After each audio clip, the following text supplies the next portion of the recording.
তবে শিব চতুর্দশী কখন থেকে শুরু হলো? এইদিকে এইদিকে একটু গল্প আছে, ছোট্ট শুনে নিন। এই যে শিব চতুর্দশী যারা করবেন, একজন ব্যাদ ছিল বারাণসীতে, একজন ব্যাদ ছিল।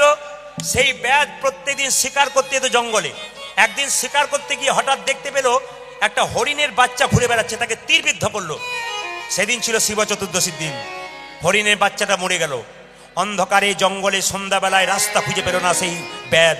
কোথায় যাবে, ঘর খুঁজে পাচ্ছে না, অন্ধকারে কোন দিকে পথ খুঁজে পাচ্ছে না। হঠাৎ একটি দেখতে পেল অন্ধকারের মধ্যে একটা গাছ। সেই গাছের ওপরে ব্যাদটি চেপে বসলো। একটা ডালে নিজে বসেছে, একটা ডালে হরিণ শাবকটাকে রেখেছে। কিন্তু যে গাছটার উপরে চেপেছিল মা, সেই গাছটা ছিল বেল গাছ। সেই গাছটা ছিল বেল বৃক্ষ, মানে বেল গাছ। তো হঠাৎ রাত্রিবেলা চিন্তা করছে, আজকে সারাদিন শিকার করতে বেরিয়েছি, ঘর যেতে পারলাম না, আমার স্ত্রী অভুক্ত থাকবে, খেতে পারবে না। আমার স্ত্রী কি করবে আজকে? আমার স্ত্রী খেতে পাবে না, তার চোখে জল পড়ছে। আমার স্ত্রী খেতে পাবে না, আমি তো পেলাম না, স্ত্রীও পেল না। চোখ থেকে 2 ফোঁটা জল পড়লো। আর বেল গাছের বেল পাতাতে জলটা পড়েছে, আর সেই বেল পাতাটা খসে নিচে পড়েছে। আসলে অন্ধকারে বুঝতে পারে নাই ওই বেল গাছের নিচে একটা পুরনো শিবলিঙ্গ ছিল, তার মাথাতেই পড়ে গেছে। ওই ব্যাধের চোখের জল, ওই সারাদিন উপবাস থেকে কিছু খায় না, একটু জল গ্রহণ করে নাই, চোখের জলটা বাবা শিবলিঙ্গের মাথায় পড়লো। সকাল যখন হলো তখন হরিণ বাচ্চাটাকে নিয়ে বাড়ি গেল। স্ত্রীকে বললো, সারাদিন তুমিও খাও নাই, আমিও খাই নাই, অজান্তে শিব চতুর্দশী পালন হয়ে গেল কিন্তু মা দুজনেরই। এখন বললো, রান্না করো, আমি স্নান করে আসি, খাবো। যখন খেতে যাবে তখন একজন ব্রাহ্মণ এসে বললো, আমায় সেবা দাও। সেবা নেবে তুমি? স্ত্রীকে বললো, হরিণের মাংস বাদ দিয়ে একে যে নিরামিষ রান্না করেছো সেইটা দাও। সেই নিরামিষ রান্নাটা ব্রাহ্মণকে দিল। তাদের সেদিন শিব চতুর্দশীর ফল পাওয়া গেল। ওই জন্য যারা শিব চতুর্দশীর ব্রত পালন করবেন, যদি পারেন তাহলে ব্রাহ্মণ বৈষ্ণবকে একটু ডেকে একটু প্রসাদ দেবেন, না পারলে বাচ্চাদেরকেও দেবেন। তাহলে কি হয় মা, শিব চতুর্দশীর ফল পাওয়া যায়। তখন কি হলো, হঠাৎ ব্যাদটা মারা গেল। যখন ব্যাদটা কিছুদিন পর মারা গেল, তখন তাকে যমদূতরা নিতে এসছে, একে নরকে নিয়ে যাব বলে। কেন? একে জমালয়ে নিয়ে যাব। কেন না, এই বহু পশু মেরেছে। সঙ্গে সঙ্গে শিবদূতেরা বললো, না না, এ যত না পশু মেরেছে, একদিন শিব চতুর্দশীর ব্রত করেছে, এই জন্য একে নিয়ে যাবো আমরা কৈলাস পর্বতে বাবার কাছে। মায়েরা, নিবেদন আপনাদের কাছে, যদি কেউ শিব চতুর্দশী ব্রত করেন, বহু পাপ যদি আপনার ভেতরে জন্ম ছিল, শিব চতুর্দশী ব্রত করলে আপনি শিবালয়ে যাবেন, আপনি জমালয়ে কোনদিন যাবেন না, আপনি যাবেন কৈলাস পর্বতে বাবার কাছে। আর বাবার কাছে গেলে, আপনি বৈষ্ণবের কাছে গেলে আপনি ভগবান শ্রীকৃষ্ণের চরণ তলে যেতে পারবেন। বাহ বাহ বাহ, বুঝতে পেরেছেন এবার? ও মায়েরা, আপনারা শিব চতুর্দশী পুজো করেন, কিন্তু শিবের প্রসাদ খান। জোরে বলুন হ্যাঁ না না, জোরে বলুন খান, একটু জোরে বলুন হ্যাঁ না না, খান। আচ্ছা, শাস্ত্র বলছে যে শিবের প্রসাদ খায় সে কুকুর জনিতে জন্ম নেয়। অনেকে বলছে, কতবার খেলাম দাদা, তাহলে কত কুকুর হব তার কোনো ঠিক নাই। এইদিকে আমি শাস্ত্র দিয়ে বুঝিয়ে দেব। যারা শিবের প্রসাদ খান, এইদিকে তাকান, শাস্ত্র বলল, একটু মন দিয়ে শুনবেন। বাড়িতে শিবলিঙ্গ যদি পুজো করেন, একটার বেশি 2টো শিবলিঙ্গ বাড়িতে রাখা যাবে না। শিব পুরাণ বলছে, ভালো করে যে যেখানে আছেন কান খুলে শুনে যান। শিব চতুর্দশীর দিনে বাড়িতে শিব পুজো করলে একটার বেশি 2টো শিব আপনি রাখতে পারবেন না। যদি শিবের ছবি আপনারা রাখতে পারেন, শিবের ছবি যদি পুজো করতে পারেন, তাহলে খুব ভালো হয়। গণেশের ছবি বা গণেশের মূর্তি দোকানে বলুন বা বাড়িতে বলুন, একটার বেশি 2টো গণেশের মূর্তি রাখতে পারবেন না। নারায়ণ শিলা বাড়িতে একটার বেশি রাখতে পারবেন না। তবে আপনারা বলবেন, তাহলে কি শিবের প্রসাদ খেতে পারবো না? দেখুন, যদি শিব পুরাণ কেউ পড়েন, মন দিয়ে শুনবেন, শিব পুরাণ যদি কেউ পড়েন, বরাহ পুরাণ যদি পড়েন, নারদ পুরাণ যদি পড়েন, 3 জায়গায় একই কথা বলেছে। বই খুলে দেখে নেবেন কি লেখা আছে। লেখা আছে, আগ্রাহায়ম, সংস্কৃত কথা ভালো করে বলে দেবো, আগ্রাহায়ম নচগ্রাহায়ম, মানে গ্রহণ করা যাবে না। শিবা নৈবেদ্যম, শিবের যে পুজোর ফলং পুষ্পং জলং, কিচ্ছু গ্রহণ করা যাবে না শিবের। কেন? পার্বতী মায়ের অভিশাপ আছে, শিবের প্রসাদ খেলে স্যাং জনিতে জন্ম নিতে হয়, কুকুর জনিতে। তাহলে প্রশ্ন করবেন, প্রদীপ বাবু এ কথা কেউ বলে নাই, আপনি বললেন। আমি তো প্রমাণ দিয়ে বললাম, বই খুলে দেখে নেবেন, একবারে পরিষ্কার করে লেখা আছে। শিবপুরাণে কি লেখা আছে? আগ্রাহায়ম নচগ্রাহায়ম শিবা নৈবেদ্যং পুষ্পং ফলং জলং, কিচ্ছু গ্রহণ করা যাবে না। তবে হ্যাঁ, তাহলে কি শিবের প্রসাদ খেতে পারবেন না? বলছে, নারায়ণ শিলার পাশে যদি শিবকে পুজো করা হয়, ভগবানের পাশে যদি শিবকে পুজো করা হয় সেই প্রসাদ আপনারা গ্রহণ করবেন। ওই জন্য শিব চতুর্দশীর দিনে সবার কাছে নিবেদন রইল মায়েরা, শিব পূজার পাশে শিবব্রত করবার শিব চতুর্দশী ব্রত করবার সময় আপনি শিবের পাশে নারায়ণকে রেখে সেই প্রসাদটা আপনি গ্রহণ করবেন, সেই ফুলটা গ্রহণ করবেন, জলটা গ্রহণ করবেন। একা শিবের পুজোতে গ্রহণ করা যায় না, পরিষ্কার করে বলে দিয়েছে। তাহলে কুকুর জনিতে জন্ম নিতে হয়। ওই জন্য নারায়ণকে সামনে রেখে, কেন নারায়ণ স্বয়ং ভগবান আর পরম বৈষ্ণব হচ্ছে শিব। এই জন্য বৈষ্ণব যদি ভগবানের পাশে বসে আর ভগবানের পূজার পরে যে বৈষ্ণব প্রসাদটা পায় সেই বৈষ্ণবের প্রসাদ পেলে আপনি মহাপ্রসাদ গ্রহণ করেন। কিন্তু কোন কোন পণ্ডিত বলছে যে বড় বড় শিব মন্দির আছে সেখানে যে পুজো হয় আপনার প্রসাদ পান, আসলে তা নয়। আমি একটু আগে আপনাদের বলেছি, ব্রাহ্মণ যখন পুজো করে আচমন করে তখন বলে না, কি বলে, নমঃ বিষ্ণু শ্রী বিষ্ণু শ্রী বিষ্ণু। শিবকে পুজো করলো প্রথমে নৈবেদ্য দেবার আগে কি বলে, শ্রী বিষ্ণু শ্রী বিষ্ণু। ওই জন্য আপনি ওখানে কিন্তু শিবের প্রসাদটা পেতে পারেন। কিন্তু বাড়িতে যদি একা শিবের পুজো করেন আপনি তো শ্রী বিষ্ণু বলতে পারছেন না, ব্রাহ্মণ বলছে।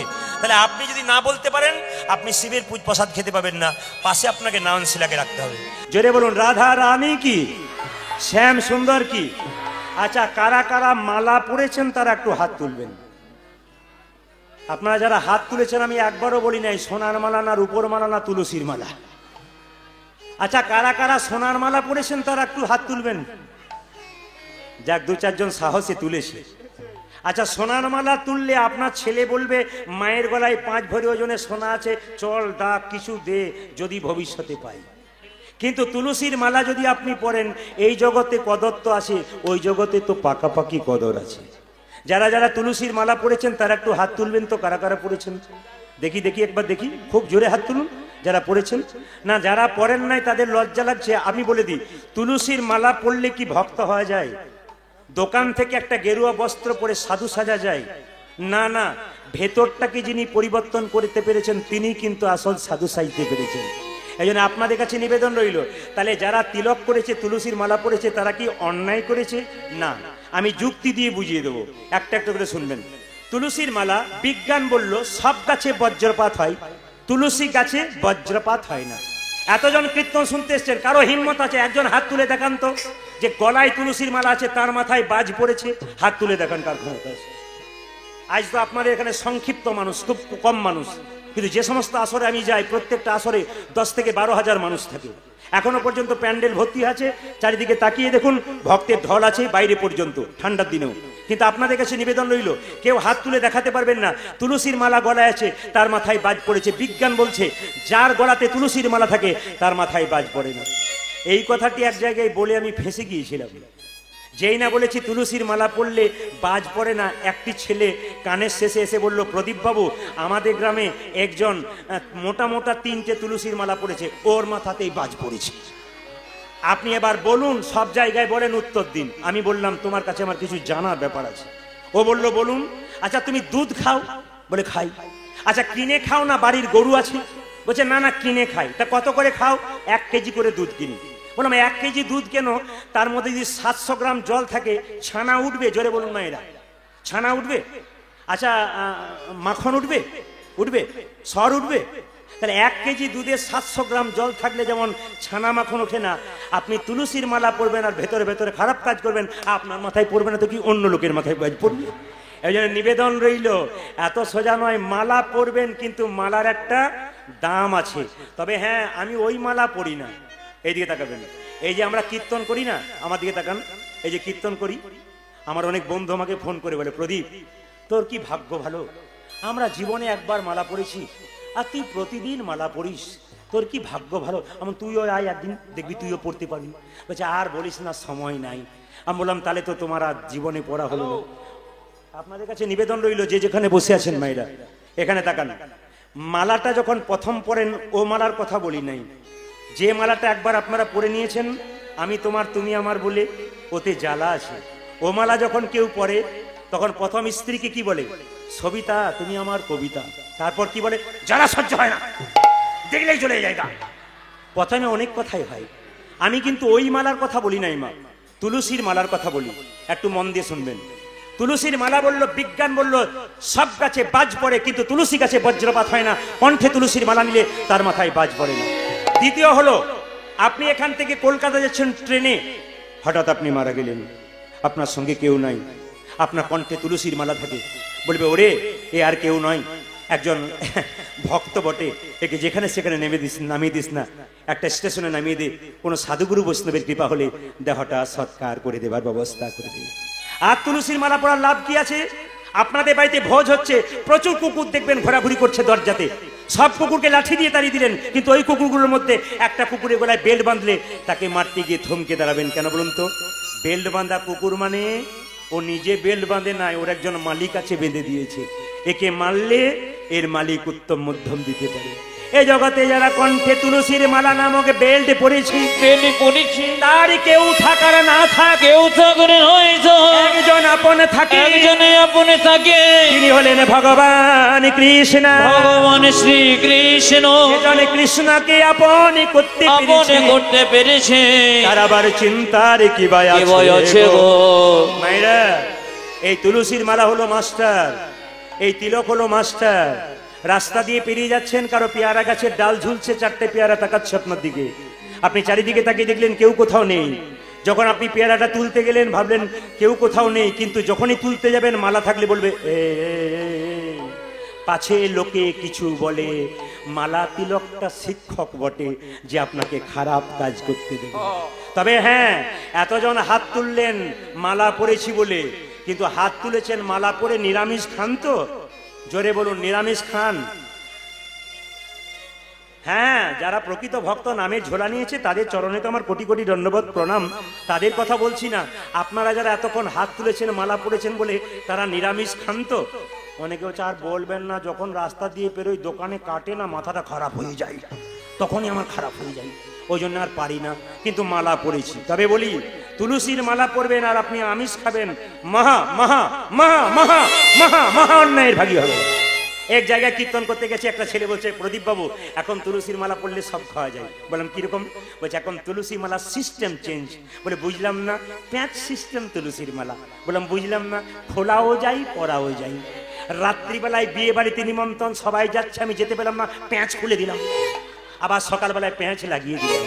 মায়েরা এভাবে কাজ করবেন না, তুলসীর মালার মান রাখবেন, দেখবেন কৃপা আপনার হয়ে যাবে। বাড়িতে বেগুন গাছ লাগিয়েছেন, বেড়া দেবেন না, ছাগলে গরুতে ছিঁড়ে খাবে। তত্ত্ব বলল গুরুদেব আমাদের দেহ বাড়িতে, কৃষ্ণ মন্ত্র দিয়েছে, কৃষ্ণ প্রেমের অঙ্কুর হবে যদি গলায় তুলসীর মালা নামক বেড়া না দিন, তবে কামিনী কাঞ্চন ছাগল গরুতে নিতাই। কীর্তন শুনতে গেলে, যখনই কীর্তন শুনতে যাবেন, ভাগবত শুনতে যাবেন, রামায়ণ শুনতে যাবেন, প্রণাম করে বসবেন, আর উঠবার সময় প্রণাম করে উঠবেন। না না, কীর্তনিয়াকে নয়, স্বয়ং মহাপ্রভুকে, যিনি জীবের দ্বারে অকাতরে হরিনাম বিলিয়ে দিয়েছেন, তাকে প্রণাম না করে বসলে প্রভুকে অপমান করা হয়। আর প্রয়োজনে আপনারা উঠতে পারেন, কিন্তু প্রণাম করে উঠবেন। এ হচ্ছে ভক্তের রীতি নীতি এবং নিয়ম। আজকের এই ছোড়া গ্রামে মহতি হরিবাসরে পরপর কীর্তন গান চলছে।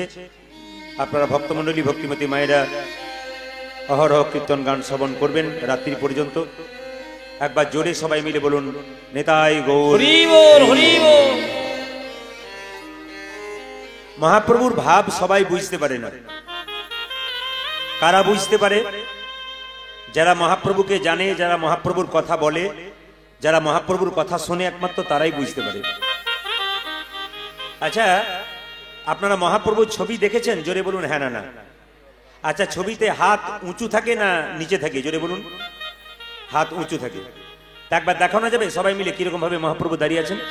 আচ্ছা আচ্ছা, আচ্ছা, মহাপ্রভু যে হাতটা এরকম করে তুলে আছে, একজন ভক্ত জিজ্ঞেস করলো, ঠাকুর তুমি যে হাতটা তুলে আছো তোমার হাতে ব্যথা হয় না? বলছে ব্যথা আবার হয় না? বলে তাহলে নামাও।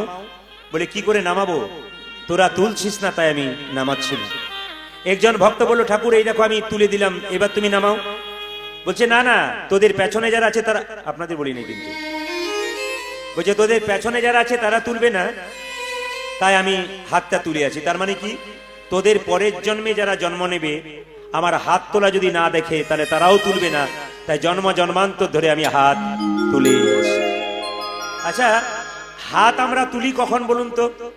দেখবেন রাস্তা দিয়ে টোটো অটো পেরিয়ে যাচ্ছে, ও দাদা একটু দাঁড়ান, হাত তুলি তখন।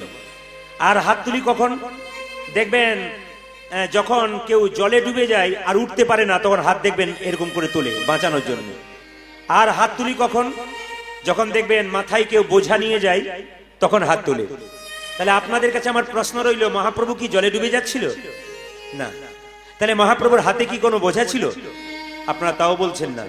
কিন্তু শাস্ত্র বলছে যে মহাপ্রভুর হাতে বোঝা ছিল। প্রশ্ন করবেন, যদি বোঝা ছিল তাহলে এইরকম বোঝা দেখতে পাচ্ছি না কেন?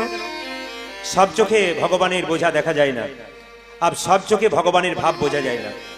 এক ট্রাক বালিতে বা এক লরি বালিতে এক হাত চিনি ছুঁড়ে দিলে, চিনি আর বালি একসঙ্গে মিশিয়ে দিলে, চিনিকে কি কেউ পারে চিনিতে এক ট্রাক বালিতে? আপনারা বলবেন কেউ পারে না, কিন্তু একজন পারে। পিপিলিকা পারে চিনিকে চিনিতে এক ট্রাক বালিতে। পিপিলিকার মতো যারা গৌর ভক্ত, যারা গৌর ছাড়া আর কিছু জানে না, একমাত্র তারাই মহাপ্রভুর ভাব বুঝতে পারে। হরিনাম শুনলে সুখ হয় না দুঃখ হয়? একটু জোরে বলতে পারবেন, হরিনাম শুনলে সুখ হয় না দুঃখ হয়? তা আপনাদের কথা আমি শুনতে পাচ্ছি না। কেউ বলে দুঃখ হয়, কেউ বলে সুখ হয়।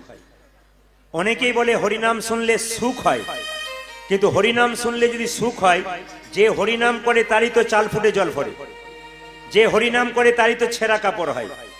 কিন্তু শাস্ত্র বলেছে, যে করে আমার আস আমি করি তার সর্বনাশ, তবে সে যদি না ছাড়ে আমার পাশ, শেষে হই আমি তার দাস অনুদাস। ছেড়ে দিলে হবে না মা, ধরে থাকতে হবে। ধরে থাকবেন, দেখবেন গোবিন্দের কৃপা অবশ্যই হবে। তা আপনাদের একটা ছোট্ট প্রমাণ দিয়ে দিই। আশ্রয় লইয়া ভজে যে, তারে কৃষ্ণ নাহি তেজে, বাকি সব মরে অকারণ। আপনাদের বাড়িতে কলাই ভাঙার জাঁতা আছে? জোরে বলুন হ্যাঁ না না। আগে ছিল, এখন নেই। আচ্ছা, জাঁতার মাঝে কটা ফুটো থাকে? চারটে। চারটে? দু চারজন চমকে যাচ্ছে। কটা ফুটো থাকে জাঁতার মাঝে? কেউ ভয়ে দেখাচ্ছে না, হয়তো চারটে থাকতেও পারে। জাঁতার মাঝে দুটো ফুটো থাকে, একটা মাঝে একটা পাশে। মাঝের ছিদ্রতে কি ভরা হয়? কাঠের গঞ্জ। আর পাশের ছিদ্রতে কলাইয়ের দানাগুলোকে ভরে বন বন বন বন বন বন করে ঘুরিয়ে দেওয়া হয়। যখন জাঁতাটাকে তুলবেন তখন দেখবেন কিছু কিছু কলাইয়ের দানা ভেঙে গুড়ি গুড়ি হয়ে গেছে, আর কিছু কিছু কলাইয়ের দানা অর্ধেকটা ভেঙেছে অর্ধেকটা ভাঙেনি, আর কিছু কিছু কলাইয়ের দানা দেখবেন গোটাকে গোটা রয়ে গেছে। যদি বাড়িতে কলাই ভাঙার জাঁতা আছে, মায়েরা বলতে পারবেন কোন কলাইয়ের দানাগুলো গোটাকে গোটা রয়ে যায়? জাঁতার মাঝে যে গঞ্জ আর গঞ্জের চারিপাশে যে কলাইয়ের দানা, তারা গোটাকে গোটা রয়ে যায়। তত্ত্ব বলল সংসার একটি জাঁতা, আমরা মানুষগুলো হলাম সব কলাইয়ের দানা। সংসার জাঁতাটা ঘুরছে, যে সমস্ত ভক্ত কলাইয়ের দানা সংসার জাঁতার মাঝে গঞ্জ নামক গুরুকে আশ্রয় করেছে আর গোবিন্দ ভজনা করছে, নিতাই গৌর হরি বল বলে তারাই গোটাকে গোটা রয়ে যাচ্ছে। তবে একটা কথা, আপনারা কারা কারা গুরু মন্ত্র নিয়েছেন একটু হাত তুলবেন। বাহ, গুরুর কৃপা না হইলে কীর্তন শোনা যায় না। যারা পাশে রইলেন গুরু মন্ত্র নেন নাই, তাদের জন্য বলে রাখি, গুরু মন্ত্র যদি না নেন তাহলে থালাতাল আপেল কলা মন্দিরে নিয়ে যাবেন, ভগবান একটাও গ্রহণ করবে না। আপনার বাড়িতে একজন বৈষ্ণব এসে প্রশ্ন করবে, মা তোমার বাড়িতে একটু জল সেবা হবে? আপনি বলবেন হ্যাঁ হবে, কিন্তু উনি প্রশ্ন করবেন তোমার দীক্ষা হয়েছে তো? আপনি যদি বলেন না আমার দীক্ষা হয়নি, উনি বলবেন তোমার হাতে জল গ্রহণ করবো না। তাহলে আপনি একজন ভক্ত হয়ে একজন মনুষ্যকুলে জন্ম নিয়ে যদি গোবিন্দের কৃপা না পেলেন, বৈষ্ণবের কৃপা না পেলেন, তবে আপনার জন্মটা বেকার হয়ে গেল মা। এই জন্য আপনাদের কাছে নিবেদন রইল, দীক্ষা নিয়ে নেবেন। দীক্ষা মানে কি? দেখা। কিভাবে দেখা? জন্মের সময় দুটো চোখ হয়, আর একটা চোখ লাভ হয় গুরু কৃপার বস্তু সাধন ভজন করে। দীক্ষা নিলে ওই চোখটার নাম জ্ঞান চক্ষু। আর দীক্ষা মানে কি? দিয়ে খা। যারা যারা দীক্ষা নিয়েছেন তারা যদি এই কাজটা না করেন, তবে দীক্ষা নেওয়া বেকার হয়ে গেছে। প্রশ্ন করবেন কি কাজ? আপনি স্নান করার পর গোবিন্দের চরণে তুলসী পাতা একটু বাতাসা দেবেন, তারপর সেবা করবেন। আপনি স্নান করে কি খাবেন, আমিষ না নিরামিষ, সে প্রশ্ন নয়, কিন্তু স্নান করার পর পবিত্র ভাবে ভগবানের চরণে একটা তুলসী পাতা, একটু গঙ্গা জল, যদি না থাকে একটু বাতাসাও দিতে পারেন, নিবেদন করবেন, তারপর আপনি খাবেন। দিয়ে খা, এর নাম দীক্ষা। যদি দীক্ষা নেওয়ার পর, যদি স্নান করার পর গোবিন্দকে না দিয়েছেন, শুধু দীক্ষা নেওয়া হলো কিন্তু আপনার কৃপা হলো না। এই জন্য নিয়ম জানতে হয়। দীক্ষা মানে কি? দীক্ষা মানে উন্নতি হওয়া। মানে কি? আপনি কিছুই জানতেন না, গুরুমন্ত্র ভজন করলেন, আর দিনের পর দিন আপনার আরো উন্নত হলো জীবন, আপনার সুন্দর হলো জীবন। টিভি সিরিয়াল দেখবেন, আনন্দ পাবেন কিছুক্ষণ, কিন্তু হরিনাম এমন একটা আনন্দের জিনিস, যা আনন্দ পেতে পেতে পেতে পেতে পরমানন্দ গোবিন্দের চরণ লাভ করতে পারবেন। তবে হ্যাঁ, গুরু মানে কি? গুরু হচ্ছে ঘটক, ছেলে মেয়ের মাঝে, বিয়ের মাঝে একজন থাকে ঘটক, ভক্ত আর ভগবানের মাঝে একজন মিলন করেন, তিনি হচ্ছেন ঘটক গুরু। সেই গুরু নইলে কিন্তু জীবনে কোনো লাভ নেই, যার গুরু নাই তার জীবনে কোনো দাম নাই। ওই জন্য যারা এখনো গুরু মন্ত্র নেন নাই তাদের কাছে বারবার নিবেদন, প্রদীপ পালের আপনার গুরু মন্ত্র নেবেন। তবে হ্যাঁ, গুরু মন্ত্র নেবেন বেছে বেছে নেবেন, যাত্রার কাছে নেবেন না। কেন? পাকা গুরু আর কাঁচা গুরু, রামকৃষ্ণ পরমহংসদেব বলেছে দুরকম গুরু আছে, একটা কাঁচা একটা পাকা। কাঁচা গুরুকে মন্ত্র দেবার আগে চুক্তি করে যে আমার কাছে মন্ত্র নিবি, 500 টাকা এক বস্তা চাল, 2 সোনার জিনিস দিবি। যে টাকা পয়সা চাল ডাল নিলেন মন্ত্র দিয়ে, ওই যে চলে গেলেন বাড়ির দিকে, আর আপনার দিকে মুখ করলেন না, ইনি কাঁচা গুরু। প্রশ্ন করবেন তাহলে পাকা গুরুকে মন্ত্র দেবার আগে চুক্তি করে না যে ঠাকুর আমি মন্ত্র নেব, নে দক্ষিণা কি লাগবে? কিচ্ছু না। কেন? আমি তোর বাবা, তুই আমার ছেলে, তোর তো সবকিছু আমার, আবার দিবি কি? যিনি মন্ত্র দেওয়ার পর প্রত্যেক বছর পরীক্ষা করে আপনার বাড়িতে এসে দেখে আপনি যে মন্ত্র ভজনা করেছেন ঠিক ঠিক ভজন করছেন কিনা, এরই নাম হচ্ছে পাকা গুরু। এই জন্য যারা মন্ত্র নিচ্ছেন তারা এই গানটা তালি দিয়ে গাইবেন, আর যারা মন্ত্র নেন নাই তারাও দেবেন। তবে হাত নিচু করে নয়, হাত উঁচু করে। যার হাত আছে তিনি তুলবেন, যার নাই তার তোলার কোনো দরকার নাই। দেখি কার কার হাত আছে, প্রেম সে একবার হাতগুলো তুলুন। সবাই মিলে একসঙ্গে উলুধ্বনি ধরে দেবেন, একসঙ্গে হাত তুলুন, একসঙ্গে।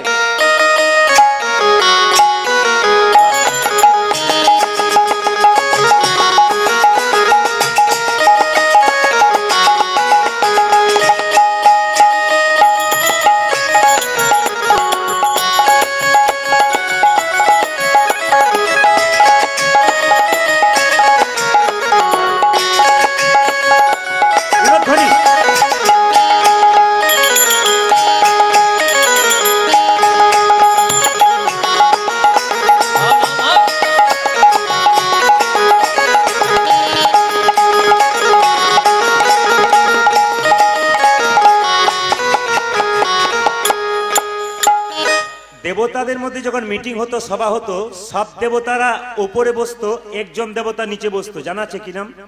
বাবা ভোলানাথ। তো ভোলানাথকে দেবতারা জিজ্ঞাসা করতো, আচ্ছা ভোলা, সবাই উপরে বসলো, তুমি নিচে বসলে কেন? তো ভোলা বলতো, উপরে বসলে পড়বার ভয় থাকে, ওই জন্য নিচে। আপনাদের বলি নাই যারা উপরে বসেছেন, কারণ উপরে বসলে পড়বার, আপনাদের বলি নাই। আচ্ছা কোন উপরে বলুন তো? অনেকে চেয়ার থেকে নামবার চেষ্টা করছে, যে আমাদের বলছে না না।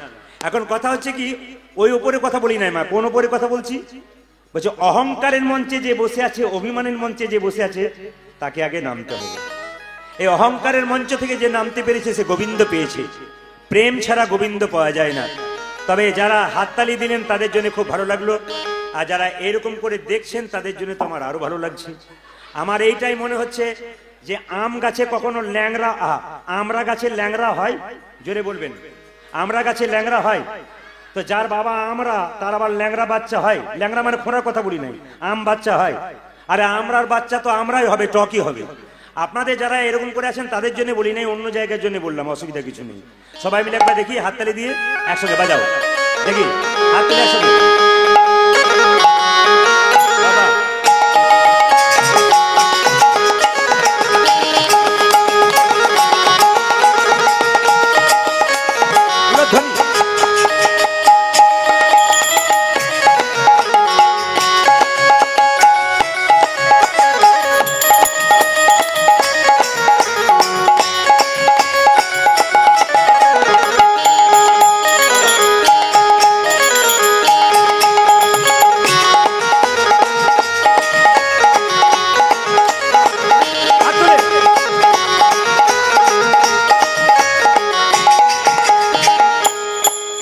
হাততালি দিচ্ছেন পরের জন্মে হাত পাবার চান্স আছে, পা পাবার চান্স আছে। আর যারা হাততালি দিচ্ছেন না, মানে হাত নাই দুটো পা আছে, পরের জন্মে হাত পাবার চান্স নেই, আর দুটো পা যোগ হবে। 4টে পা হলে কি হয় মা? গরু। কেন বাঘ বলতে পারেন না? বাঘ কাউকে যদি বলা হয় তুই জানোয়ারের বাচ্চা, দেখবেন রেগে যায়। আর যদি কাউকে বলে তুই বাঘের বাচ্চা, আমার বাঘ বলেছে, বাঘ ভাব হয়ে যায়। তাই প্রেম সে সবাই মিলে একসঙ্গে, এটা কিন্তু রামকৃষ্ণ দেবের লেখা গান, সবাই মিলে একটু হাততালি দিয়ে গাইবেন। দিন তোর আনন্দে যাবে ভজবে গুরু নাম, গুরু নাম, গুরু ব্রহ্মা গুরু বিষ্ণু গুরু ভগবান। দিন তোর আনন্দে যাবে ভজবে গুরু নাম, গুরু ব্রহ্মা গুরু বিষ্ণু গুরু ভগবান। দিন তোর আনন্দে যাবে ভজরে গুরু নাম, দিন তোর আনন্দে যাবে ভজরে গুরু নাম। গুরু ব্রহ্মা গুরু বিষ্ণু গুরু ভগবান। আরে তোরে আনন্দে যাবে ভজে করুণা, গুরু ব্রহ্মা গুরু বিষ্ণু গুরু ভগবান। ও যে গুরু পিতা, ও যে গুরু পিতা, হরি। ও যে গুরু পিতা গুরু মাতা গুরু ভগবান, জগৎ গুরু শ্রীকৃষ্ণ সর্বশক্তিমান। এ যে গুরু পিতা, এ যে গুরু পিতা, এ যে গুরু পিতা গুরু মাতা গুরু ভগবান, জগৎ গুরু শ্রীকৃষ্ণ সর্বশক্তিমান। দু চারজন সামনে বসে মনে মনে ভাবছে আচ্ছা ঝামেলাই পড়লাম, পেছনে বসলে ঠিক হতো। আমি যখন কীর্তন করতে যাচ্ছিলাম একটা মেয়েকে বলছে সামনে বসিস না, খালি হাত তালি আর উলুধ্বনি, পেছনে বসবি সময় মতো পালাবার চান্স পাবি। এই যে চালাক পার্টি যারা হয় তারা শেষে না না আপনাদের বলি নাই, জায়গা পান নাই বলে আর কি, সবাই মিলে হাততালি দিয়ে দিন তোর আনন্দে যাবে গুরু ব্রহ্মা গুরু বিষ্ণু গুরু ভগবান। দিনে তোরে আনন্দে যাবে ভজনে গুরু নাম, গুরু ব্রহ্মা গুরু বিষ্ণু গুরু ও যে ভগবান। গুরু পিতা, ও যে গুরু পিতা, ও যে গুরু পিতা গুরু মাতা গুরু ভগবান, জগৎ গুরু শ্রীকৃষ্ণ সর্বশক্তিমান। এ যে গুরু পিতা, এ যে গুরু পিতা, ও যে গুরু পিতা গুরু মাতা গুরু ভগবান, জগৎ গুরু শ্রীকৃষ্ণ সর্বশক্তিমান। তোর আনন্দে যাবে ভজনে গুরু নাম, গুরু ব্রহ্মা গুরু বিষ্ণু গুরু ভগবান। তোরে আনন্দে যাবে ভজে করুণা, গুরু ব্রহ্মা গুরু বিষ্ণু গুরু ভগবান। আরে হ্যালো গুরু আনন্দে যাবে ভজনে গুরু নাম, হ্যালো। গুরু ব্রহ্মা গুরু বিষ্ণু গুরু ভগবান। দিনে তোরে আনন্দে যাবে ভজনে গুরু নাম, গুরু ব্রহ্মা গুরু বিষ্ণু গুরু ভগবান। রাধা রানী কি জয়। যে পরিমাণ ভক্ত হয়েছে একটু জোরে আশা করছিলাম। রাধা রানী কি যাক বেড়েছে আরো বাড়বে। শ্যাম সুন্দর কি বাহ বাহ বাহ। মহাপ্রভু কি বাহ। রাধা রানী কি, বৃন্দাবন ধাম কি, নবদ্বীপ ধাম কি, এত জোরে বলবেন যেন বহুলা পর্যন্ত যায়। বলুন রাধা রানী কি, শ্যাম সুন্দর কি, বাবা মদন মোহন কি। আচ্ছা এক রাজা প্রশ্ন করেছে চারটে, যদি কেউ উত্তর দিতে পারেন তবে রাজা বলেছে আমার রাজত্বটা দিয়ে আমি বৃন্দাবনে চলে যাব। তা প্রশ্নগুলো বলবো না বাদ দিয়ে দেবো, একটু বলেই দেখি যদি আপনারা কেউ পারেন তাহলে আপনার রাজার রাজত্ব পেয়ে যাবেন। এক রাজা প্রশ্ন করেছে চারটে। প্রথম প্রশ্ন যদি কেউ দিতে পারেন, প্রথম প্রশ্ন ভগবান কোথায় থাকে, দ্বিতীয় প্রশ্ন ভগবান কি খায়, আর তৃতীয় প্রশ্ন ভগবান কখন হাসে, আর চতুর্থ প্রশ্ন ভগবানের কাজ কি। আপনাদের প্রশ্নগুলো জানা হলো, যদি কেউ পারেন তাহলে হাত উঁচু করে বলবেন, আমি বলতে পারবো। প্রথম প্রশ্ন ভগবান কোথায় থাকে, দ্বিতীয় প্রশ্ন ভগবান কি খায়, তৃতীয় প্রশ্ন ভগবান কখন হাসে, আর চতুর্থ প্রশ্ন ভগবানের কাজ কি। এবার লক্ষ্য করুন, রাজা মন্ত্রীকে দিয়ে বলছে ঢোল শহরত করে জানিয়ে দাও, জবর খবর জবর খবর। রাজার মনে চারটে প্রশ্ন জেগেছে, যদি কেউ উত্তর দিতে পারে তাহলে রাজত্ব দিয়ে বৃন্দাবনে চলে যাবে। আচ্ছা প্রথম প্রশ্ন কি ছিল, ভগবান কোথায় জোরে বলুন থাকে, আর দ্বিতীয় প্রশ্ন কি ছিল, ভগবান কি খায়, তৃতীয় প্রশ্ন কি ছিল, ভগবান কখন হাসে, আর চতুর্থ প্রশ্ন কি ছিল, ভগবানের কাজ কি। আচ্ছা কারো জানা আছে কি ভগবান কোথায় থাকে জোরে বলুন, কারো জানা আছে? একটু দেখিয়ে দিতে পারবেন ইশারা করে ভগবান কোথায় থাকে? হ্যাঁ অনেকে দেখাচ্ছেন, আমি বুঝতে পারছি এইখানে, কিন্তু প্রশ্নটা হচ্ছে ভগবান কোথায় থাকে, উত্তরটা কি হবে দেখুন। কত পণ্ডিত এলো গেল না যায় তার গোনা, রাজার যেমন প্রশ্ন তেমনি রইল, উত্তর কিন্তু হলো না। এখন মন্ত্রী যখন গালে হাত দিয়ে রাজবাড়িতে প্রবেশ করছে, তখন হঠাৎ একটা ভিখারি ছেলে রাস্তা থেকে বলছে, ও মন্ত্রী মশাই, বলে রাজবাড়িতে এত লোকের ভিড় কেন, ভোজ হচ্ছে নাকি? তাহলে পেট ভরে খেতাম। মন্ত্রী রেগে বলল, রাজার হলো মনের ব্যথা আর মনের জ্বালা, তোর হলো পেটের জ্বালা। আরে বাবা, চারটে প্রশ্ন করেছে রাজা, যদি উত্তর দিতে পারিস তাহলে তুই রাজা হয়ে যাবি। ছেলে বলল প্রশ্নগুলো একটু শুনি। মন্ত্রী বলল প্রথম প্রশ্ন ভগবান কোথায় থাকে। ছেলে বলল এর মতো সহজ উত্তর আর আছে? মন্ত্রীর তো গালে হাত। এত পণ্ডিত এলো কেউ পারলো না, এ বেটা বলছে আমি পারবো। সঙ্গে সঙ্গে বলছে আচ্ছা ভগবান কি খায় তোর জানা আছে? বলছে এটা তো আরো জলের মতো সহজ। আচ্ছা ভগবান কখন হাসে? বলছে বলবো নাকি? বলে বলার দরকার নেই, রাজার কাছে গিয়ে বলবি। আচ্ছা ভগবানের কাজ কি? বলছে ওটাও আমার জানা আছে। মন্ত্রী মনে মনে ভাবছে এত বড় বড় পণ্ডিত এলো কেউ পারলো না, এ বেটা পারবে কি করে? মায়েরা লক্ষ্য করুন, বলছে তাহলে তুই চল রাজবাড়িতে। ছেলেটা বলছে আমাকে নিয়ে চলো। একটা ছেঁড়া ময়লা কাপড় পরে যে না রাজবাড়িতে ঢুকে, ওখানে কি হচ্ছে? এই যে ওখানে কি হচ্ছে? কি হচ্ছে ওখানে? ওইখানে ওই পেছনে এত অসভ্যতা কেন? কি হচ্ছে ওখানে? না না ওইখানে বলি নাই, রাজবাড়ির কথা বললাম। মানে ছেলেটা নোংরা কাপড় পরে ঢুকে আছে, আর রাজা বলছে ওখানে কি হচ্ছে? অসভ্যের মতো দাঁড়িয়ে আছে। ছেলে বলল রাজামশাই আমাকে অসভ্য বললেন? বলে হ্যাঁ। রাজবাড়িতে প্রবেশ করেছিস আর নোংরা কাপড় পরেছিস, ছেঁড়া কাপড় পরেছিস। বলছে রাজামশাই আমি আপনার প্রশ্নের উত্তর দিতে এসেছি। প্রশ্নের উত্তর যদি দিতে পারিস তো ভালো, আর না পারলে তোর গর্দান গেল। মনে মনে ভাবছে একবেলা খাই একবেলা খাই না, মরবো তো রাজার হাতে মরবো, আর উত্তর দিতে পারলে তো আমি রাজা হয়ে যাব। তুই কে রে? আমি দিন ভিখারি। তুই পড়াশোনা করেছিস? বলে আমি স্কুলের গণ্ডিতে পা দিই নাই। তাহলে পারবি কি করে? বলে যেখানে দেখিবে ছাই উড়াইয়া দেখো তাই, পাইলেও পাইতে পারো অমূল্য রতন। তুই কে? আমি দিন ভিখারি। নাইকো করি একটি পয়সা আমি দিন ভিখারি, নাইকো করি একটি পয়সা আমি দিন ভিখারি নাইকো করি একটি পয়সা দাও। ওই আমি দিন ভিখারি নাইকো করি এটি পয়সা দা।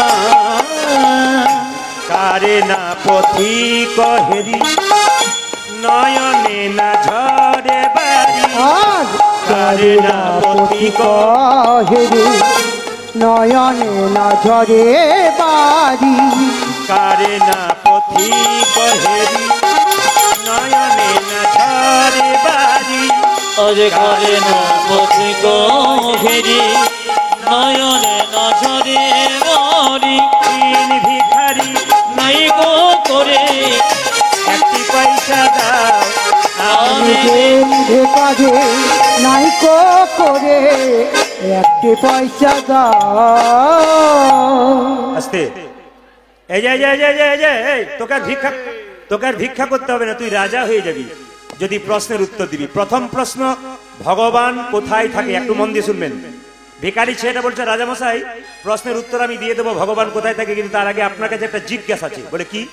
আমি অনেক দূর থেকে এলাম তো আমার গলাটা শুকিয়ে গেছে, এক গ্লাস শরবত হবে? রাজা বলছে কে আছিস? ওকে এক গ্লাস শরবত দিয়ে দে। এখন ছেলেটার হাতে যখন শরবতের গ্লাসটা দিয়েছে, ছেলেটা জিজ্ঞেস করছে আচ্ছা রাজামশাই এই এটা শরবত? বলে হ্যাঁ। যদি এটা শরবত তাহলে এর ভেতরে চিনি কই? রাজা বলল এই জন্য তুই ভিখারি নইলে প্রফেসর হতে পারতিস। আরে জলের মধ্যে চিনি আছে তা খালি চোখে দেখা যায় না, চুমুক দিলে বোঝা যায় এর মধ্যে চিনি আছে। ছেলে বলল রাজামশাই এই গ্লাসটার মধ্যে কিন্তু আপনার প্রশ্নের উত্তর আছে। বলে কিরকম? জলের মধ্যে চিনি আছে তা যেমন খালি চোখে দেখা যায় না, চুমুক দিলে বোঝা যায়, বিশ্ব ব্রহ্মাণ্ডের মধ্যে ভগবান চিনির মতো মিশে আছে। যে ভক্ত ভক্তি চুমুক দেয় একমাত্র ভগবানকে সেই দেখবে। হরি বল হরি বল। তার মানে কি? যে মাঝে বাদাম বিক্রি করছে বা বিক্রি করছে তাকে বলবো একটু ধারে যান। কীর্তনের মাঝখানটাতে আপনি ডিস্টার্ব দেবেন না। কীর্তন ভাঙবে সেই সময়টাতে আপনি দাঁড়ান, আপনার নিশ্চয়ই বিক্রয় হবে। আপনি পেটের জন্য এসেছেন এখানে, আমি এটা জানি, কিন্তু আপনি একটু সাইডে দাঁড়ান, আপনাকে যে ইশারা করবে আপনি তাকে দিয়ে দেবেন। আচ্ছা দ্বিতীয় কথা মায়েরা, দ্বিতীয় কথা কি ছিল? ভগবান কি খায়? আপনারা থালা থালা আপেল কলা মন্দিরে নিয়ে যান, একজন হাত তুলে বলুন তো ভগবান খায়? জোরে বলুন। আচ্ছা ভগবান যদি না খায় তাহলে কাল থেকে আপনারা নিয়ে যাবেন না? বলছে না ভগবান খায় না, ভগবান দেখে। কি দেখে? আপনি যে চারটে কলা চারটে আপেল নিয়ে গেলেন, অহংকারের ভাবে গেলেন না প্রেমের ভাবে গেলেন? যদি অহংকারের ভাব নিয়ে গেলেন ভগবান গ্রহণ করলো না, আর যদি একটা কলা নিয়ে গেলেন, কিছুই নিয়ে গেলেন না, একটা বাতাসা নিয়ে গেলেন, ভক্তির ভাবে নিয়ে গেলেন, ভগবান গ্রহণ করলো। বিদুরের স্ত্রী কলা বাদ দিয়ে কলার খোসা খেয়েছিল, ভগবান খেয়েছিল। কিন্তু শত ভাই দাদা দুর্যোধন কৃষ্ণকে নিমন্ত্রণ খাই করেছিল, আর মনে মনে ভেবেছিল এমন খাবার খাওয়াবো বাপ জন্মে খাবে না তিনি। ভগবান মনে মনে ভাবলো তোমার বাড়ি যাব, খাবার খাবো না, ঢেকুর তুলে চলে আসবো, কেন? অহংকারের সেবা আমি গ্রহণ করি না। ছেলেকে জিজ্ঞেস করলো ভগবান কি খায়? ছেলে বলল রাজামশাই ভগবান খায় না। বলে কেন? বলছে আমরা খাই, আমাদের বাথরুম ঘর পায়খানা ঘর আছে, ভগবান যদি খেত মন্দিরের পাশে পায়খানা ঘর থাকতো। রাজা তো চমকে উঠলো, এবারটার উত্তর তো দারুণ। আচ্ছা আচ্ছা, বেশ বেশ, মেনে নিলাম। তৃতীয় প্রশ্ন, ভগবান কখন হাসে? ছেলে বলল ভগবান দুবার হাসে। কখন কখন হাসে? যখন ভাইয়ে ভাইয়ে দড়ি নিয়ে ভাগাভাগি করে, এ পাশ আমার ও পাশ আমার। ভগবান মনে মনে ভাবে এ পাশ ও পাশ করিস না, এমন ওপর পাশে টেনে নেবো না, তখন বুঝবি মজা। ভগবান তখন হাসে। আর ভগবান কখন হাসে? আপনার বাড়িতে অসুস্থ ব্যক্তি খুব ছটপট ছটপট করছে, খুব কষ্ট পাচ্ছে, আপনার ডাক্তার এসে বলছে আরে কাঁদবেন না কাঁদবেন না, আমি এসেছি তো, ভালো করে দেব। ভগবান তখন মনে মনে ভাবছে আমার খাতাতেও নাম উঠে গেছে, তুই বলছিস তাকে ভালো করে দিবি? আরে বাবা, তোরই গ্যারান্টি নেই যে বাড়ি পর্যন্ত যাবি, তোকে আমি তুলে নিতে পারি। তাহলে ভগবান তখন হাসে যখন ডাক্তার বলে আমি বাঁচিয়ে দেব। আর শেষ প্রশ্ন কি? ভগবানের কাজ কি? ছেলে বলল রাজামশাই ভগবানের কাজ আমি কথাই বলবো না, কাজে উত্তর দেব। আপনি সিংহাসন থেকে নামুন, আর নামলেই কিন্তু উত্তর হয়ে যাবে। যেই না বলছে নামবো কেন? বলে না নামলে উত্তরই হবে না। যেই না রাজা সিংহাসন থেকে নেমেছে, অমনি ছেলে গিয়ে সোজা সিংহাসনে বসে গেছে। বলে এটা কিরকম হলো? বলছে এইটাই ভগবানের কাজ, কাউকে রাজা করা, কাউকে ভিখারি করা। তুমি ছিলে রাজা, আমি ছিলাম ভিখারি, আজকে তুমি হলে ভিখারি, আমি হলাম রাজা। তাই সবাই মিলে মহাপ্রভুর এই কথাটি স্মরণ করে আমরা লীলার দিকে প্রবেশ করব। মহাপ্রভু বলেছেন 10-5 সবে মিলে দাঁড়েতে বসিয়া কীর্তন করহ সবে হাতে তালি দিয়া। চৈতন্য চরিতামৃতে পরিষ্কার করে মহাপ্রভু বলে দিয়েছেন যে 10-5 সবে মিলে দাঁড়িতে বসিয়া কীর্তন করহ সবে হাতে তালি দিয়া। আচ্ছা, সবাই মিলে একটু হাতে তালি দিয়ে সন্ধ্যাবেলায় ভগবানের নাম করুন।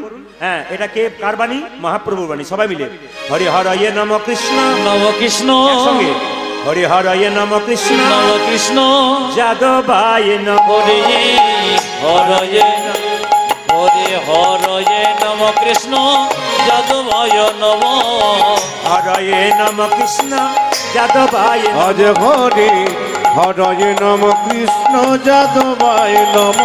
যাদবায় মাধবায় কেশবায় নম।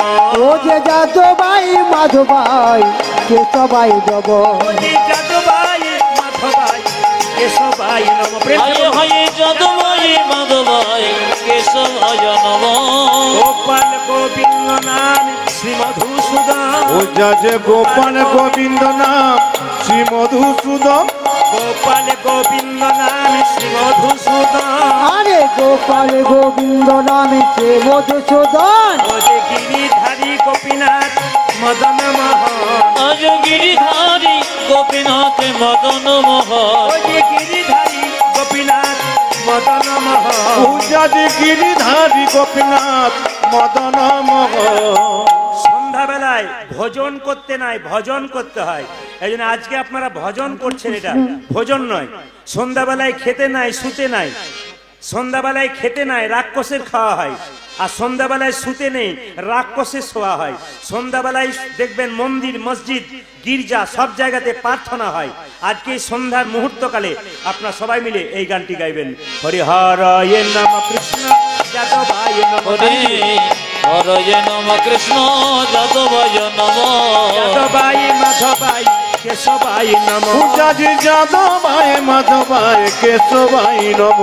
যাদবায় মাধবায় কেশবায় নম। ও যে যাদবাই মাধবাই কেশবাই নব। গোপাল গোবিন্দ নাম শ্রী মধুসূদন। আমার গোপাল গোবিন্দ নাম শ্রী মধুসূদন। গোপাল গোবিন্দ নাম শ্রী মধুসূদন। পূজা যে গোপাল গোবিন্দ নাম শ্রী মধুসূদন। ও যে গিরিধারী গোপীনাথ মদন মোহন। ও যে গিরিধারী গোপীনাথ মদন মোহন। গিরিধারী গোপীনাথ মদন মোহন। হায় হায় গিরিধারী গোপীনাথ মদন মোহন। এদেরটা বাদ দিলাম, আপনাদেরটা শুনবো বলে। দেখি আপনারা কত সুন্দর বলতে পারেন। এত সুন্দর বলবেন ভক্তি করে। কলিযুগের মহামন্ত্র নাম, এমনি এমনি মন্ত্র নয়, মহামন্ত্র নাম। এই নামটি আমি বলবো, আপনারা আমার সঙ্গে বলবেন। সবাই বলুন হরে কৃষ্ণ হরে কৃষ্ণ কৃষ্ণ কৃষ্ণ।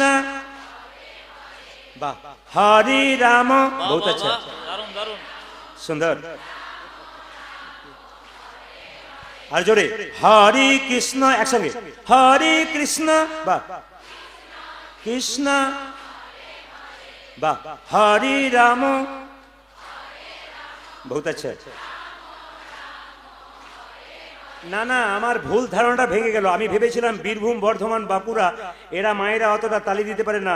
মেদিনীপুর, হাওড়া, হুগলি আর মালদা ওই এলাকায় গেলে একবারে পাগলের মতো হাততালি দেয় আর হরি কথা বলে। আপনারা আজকে প্রমাণ দেখিয়ে দিলেন যে আমরাও পারি। সবাই মিলে বলুন হরি কৃষ্ণ, হরি কৃষ্ণ, জোরে কৃষ্ণ, দারুণ, হরি রাম। বাবা না না না না, শেষ পথ কিন্তু এইটাই। শরীরে কঠিন রোগ হবে, ডাক্তার জবাব দিবে, এই মহামন্ত্র নাম করলে আপনার উদ্ধার হয়ে যেতে পারেন আপনি। এটাই কিন্তু শেষ পথ, এরপরে আর কোনো পথ নাই। ডাক্তার হন, ইঞ্জিনিয়ার হন, শিক্ষক হন, যাই হন না কেন, এ পথ ছাড়া কোনো উপায় নাই। সবাই মিলে বলুন হরি কৃষ্ণ, হরি কৃষ্ণ, জোরে কৃষ্ণ কৃষ্ণ, খুব জোরে বলবেন হরি রাম, খুব জোরে, দারুণ। আরেকবার হরি কৃষ্ণ, বাহ দারুণ, বহুত সুন্দর, বাহ বাহ বাহ। দাঁড়ান দাঁড়ান, আপনাদের আগে কীর্তনের দল ছিল নাকি? দারুণ গাইছেন কিন্তু আপনারা। এর পরবর্তীতে কোথাও এলে না আর এদের আর মনে আপনাদের দিয়ে চালিয়ে দেবো। সবাই মিলে বলুন হরি কৃষ্ণ, হরি কৃষ্ণ, কৃষ্ণ কৃষ্ণ, হরে হরি, হরে রাম, হরে রাম, রাম রাম, হরে হরি। হরে হরে কৃষ্ণ, হরে কৃষ্ণ, কৃষ্ণ কৃষ্ণ, হরে হরে, হরে রাম, হরে রাম, রাম রাম, হরে হরে। হে হরে কৃষ্ণ, হরে কৃষ্ণ, কৃষ্ণ কৃষ্ণ, হরে হরে, হরে রাম, হরে রাম, রাম রাম, হরে হরে। হে হরে কৃষ্ণ, হরে কৃষ্ণ, কৃষ্ণ কৃষ্ণ, হরে হরে, হরে রাম, হরে রাম, রাম রাম, হরে হরে। হরে কৃষ্ণ, হরে কৃষ্ণ, কৃষ্ণ কৃষ্ণ, হরে হরে, হরে রাম, হরে রাম, রাম রাম, হরে হরে। হরে কৃষ্ণ, হরে কৃষ্ণ, কৃষ্ণ কৃষ্ণ, হরে হরে, হরে রাম, হরে রাম, রাম রাম, হরে হরে। দিন পঞ্চাননে গাই গৌরাঙ্গ গৌরাঙ্গ চরিতে গৌরবের ভাব গোরা, ভাব গোরা আমার মনেতে আমার মনেতে পড়েছে। তালের দিকে গেলাম না, লীলার দিকে যাব। একবার বলুন বৃন্দাবনে গেলে কি বলতে হয়, জোরে বলুন না, আর একটু জোরে শুনতে চাই, জোরে বলুন, বাহ আর একটু জোরে বলুন। আসলে এইদিকে আমি এখানে দেখলাম বাঁকে বিহারি এসেছে, এখানে গিয়ে দেখলাম মন্দিরে। আপনাদের সুন্দর কথা বলি, ভগবান সবাইকে সবকিছু দিয়েছে কিন্তু তার চরণতলে একটা জিনিস লুকিয়ে রেখেছে, ওটা কাউকে দেয়নি। প্রশ্ন করবেন সেই জিনিসটা কি? ভগবান সবাইকে সবকিছু দিয়েছে কিন্তু তার চরণতলে একটা জিনিস লুকিয়ে রেখেছে, কাউকে দেয়নি। একদিন লক্ষ্মী দেবী প্রশ্ন করছে, প্রভু এই ভক্তরা সবাই শুধু প্রশ্ন করে ভগবান চরণতলে একটা জিনিস লুকিয়ে রেখেছে, ওটা কাউকে দিচ্ছে না, ওই জিনিসটা কি? ভগবান বললেন ওটা হলো শান্তি। বলে কিরকম? বলছে লোকে শান্তি পাবার জন্য, সুখ পাবার জন্য ছুটে ছুটে বেড়ায় কিন্তু সুখ পায় না, যখন আমার চরণতলে আসে তখন সেই শান্তির স্পর্শ পেয়ে শান্তিতে পরিপূর্ণ হয়ে যায়। ওই জন্য একমাত্র শান্তির জায়গা হচ্ছে ভগবানের চরণ, বাকি কোথাও নাই। ওই জন্য আপনাদের কাছে নিবেদন রইল, করজোরে বসবেন, কীর্তন শুনবেন, আমরা বৃন্দাবনে প্রবেশ করব। তবে একটা কথা বলে যাই, ইতিপূর্বে যারা বৃন্দাবনে গেছেন, যারা যাবেন, মাথায় রাখবেন তিনটে জিনিস। বৃন্দাবনে গেলে আপনারা কোনোদিন বৃন্দাবনে গেলে চটি জুতো পরে যাবেন না। প্রশ্ন করবেন কেন? বৃন্দাবনে কৃষ্ণ 11 বছর 56 দিন ছিল, কোনদিন চটি জুতো পরে নাই, খালি পায়েই বৃন্দাবনে ঘুরেছিল। তা ভগবানের চরণ ধুলি যেখানে পড়ে আছে সেখানে আপনি চটি জুতো দেবেন কি করে? ওই জন্য বৃন্দাবনে বেড়াতে গেলে যেখানে বাসা নেবেন সেখানে চটি জুতো রাখবেন, কিন্তু খালি পায়ে বৃন্দাবনে পদব্রজে আপনি ঘুরবেন। দ্বিতীয়, যারা দাদা ভাইয়েরা যাবেন তারা বৃন্দাবনে কোনোদিন চুল দাড়ি কাটবেন না। প্রশ্ন করবেন কেন? বৃন্দাবনে কৃষ্ণ 11 বছর 56 দিন ছিল কিন্তু কোনোদিন চুল কাটে নাই। এই জন্য বৃন্দাবনে গিয়ে চুল কাটতে নাই। যদি কারো মানত থাকে সেটা আলাদা ব্যাপার, এমনি কাটতে নেই। তৃতীয়, বৃন্দাবনে গিয়ে কৃষ্ণ বাঁকে বিহারী, কৃষ্ণ রাজার ছেলে, ওখানে কাঁদতে নাই। বৃন্দাবনে গিয়ে কোনদিন বাঁকে বিহারীর কাছে কাঁদবেন না। কেন? আপনার বাচ্চা ছেলে যদি বাড়িতে খুব কান্নাকাটি করে তাহলে আপনার মায়ের খুব মন খারাপ হয়, বাবার মন খারাপ হয়। বৃন্দাবনে গিয়ে কৃষ্ণের সামনে আপনি যদি কাঁদেন, কৃষ্ণ জগৎ পিতা, তারও খুব কষ্ট হয়। ওই জন্য বৃন্দাবনে গিয়ে বাঁকে বিহারীর কাছে সবাই রাধে রাধে বলে কেন না? বৃন্দাবনে কৃষ্ণ নিজে বলেছেন, আমি যে রাধার দাস, ইহাতে সন্দেহ যার, কোটি কোটি যুগ ভজয় আমার, সকল ভজনা বিফলে তার। আমি যে রাধারানীর দাস, এতে যদি কারো বিশ্বাস থাকে তাহলে সে আমাকে ভজন করবে। আর আমি রাধার দাস নই, এতে যদি কারো অবিশ্বাস থাকে, কোটি কোটি জন্ম ধরে আমাকে ভজনা করলে আমাকে পায় না।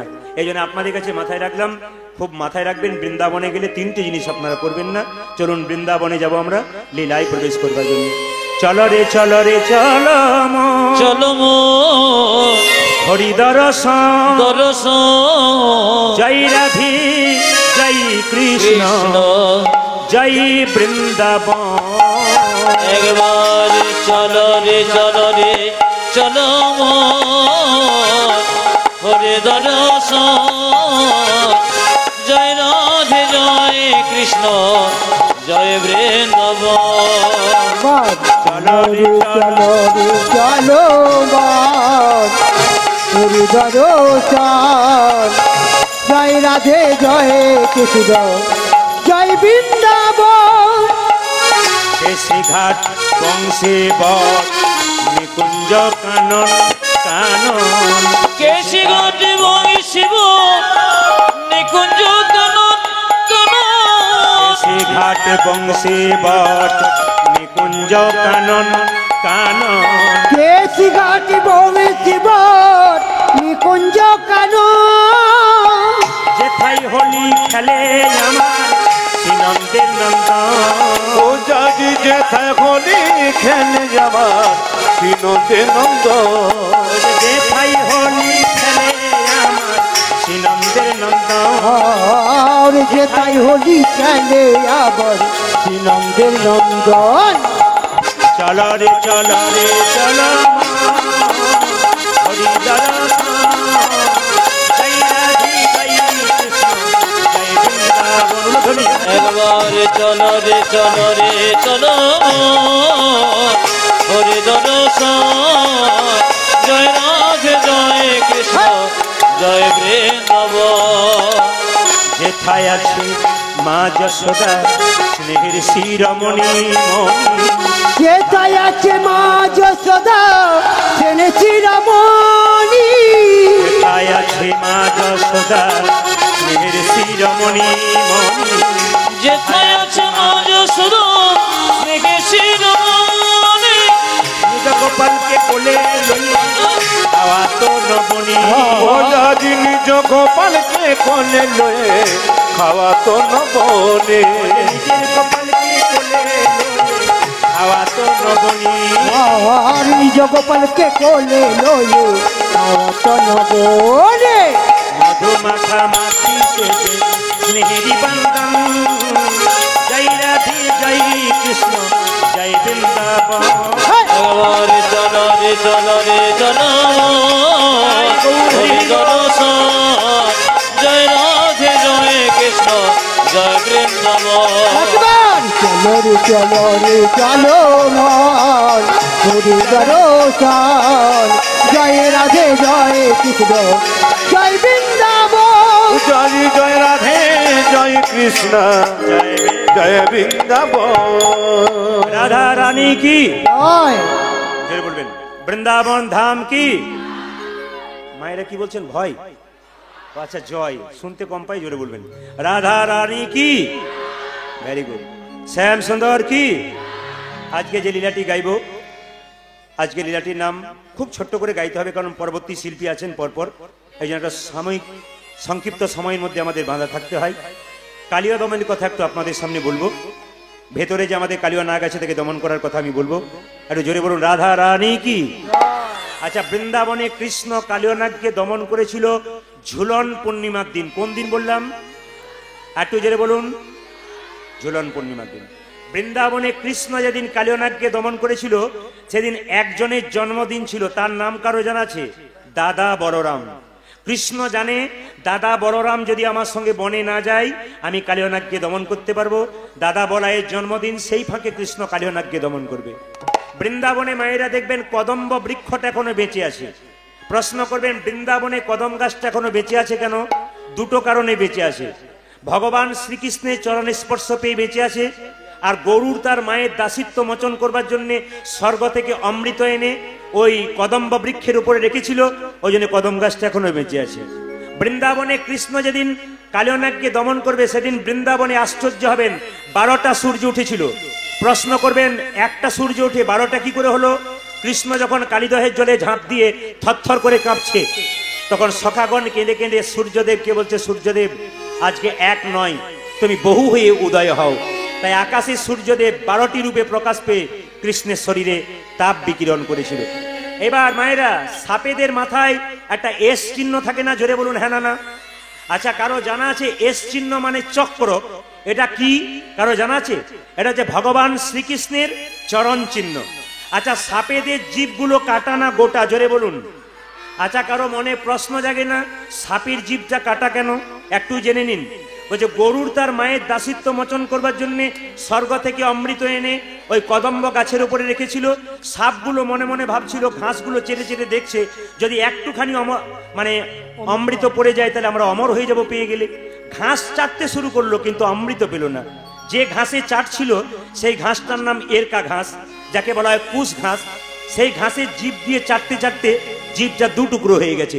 তখন থেকে সাপেদের জীব 2 টুকরো। প্রশ্ন করবেন কালিয়নাগ পূর্বজন্মে কে ছিল? মায়েরা, মানুষ কুলে জন্মগ্রহণ করে যে যেমন কর্ম করবে তার সেরকম কর্মফল হবে। আপনি মানুষ কুলে জন্মগ্রহণ করে যদি পশুর মতো কর্ম করেন আপনার পশু কুলে জন্ম হবে। আপনি মানুষ কুলে জন্মগ্রহণ করে যদি মানুষের মতো কর্ম করেন আপনি আবার মানুষ হয়ে যাবেন। আর মানুষ কুলে জন্মগ্রহণ করে কেউ যদি মহাপুরুষের মতো কর্ম করে তার দ্বিতীয় জন্ম হয় না, তার গোবিন্দচরণ প্রাপ্ত হয়। বলবেন কেন? যে ধানকে সেদ্ধ করে মাঠে ছড়ানো হয় তার যেমন দ্বিতীয় গাছ হয় না, যে দেহ হরিনামে সিদ্ধ হয়ে যায় তার দ্বিতীয় জন্ম হয় না, তার গোবিন্দচরণ প্রাপ্ত হয়ে যায়। আপনি মারা যাবেন, আপনি মারা গেলে আপনি স্বর্গে গেলেন না নরকে গেলেন আপনাকে দেখলেই বুঝতে পারবো। প্রশ্ন করবেন কোথা থেকে পেলেন? ডক্টর পঞ্চানন ভট্টাচার্যের একটা বই আছে জগত আমি, তাতে পরিষ্কার করে বলেছে মানুষ মরে গেলে 2টো লক্ষণ দেখলে বুঝবেন উনি স্বর্গে গেলেন না নরকে গেলেন। আপনার যখন মৃত্যু হবে, মৃত্যুর সময় মুখ যদি বিকৃত হয়ে যায়, ভয়ঙ্কর হয়ে যায়, লোকে আপনাকে দেখতে যাবে, বাড়িতে এসে বলবে ও মা দেখতে গেছিলাম গো, এত বিকৃত মুখ, এত ভয়ঙ্কর মুখ, 4 দিন আমার ঘুম হয় নাই, জানবেন উনি যাচ্ছেন নরকে।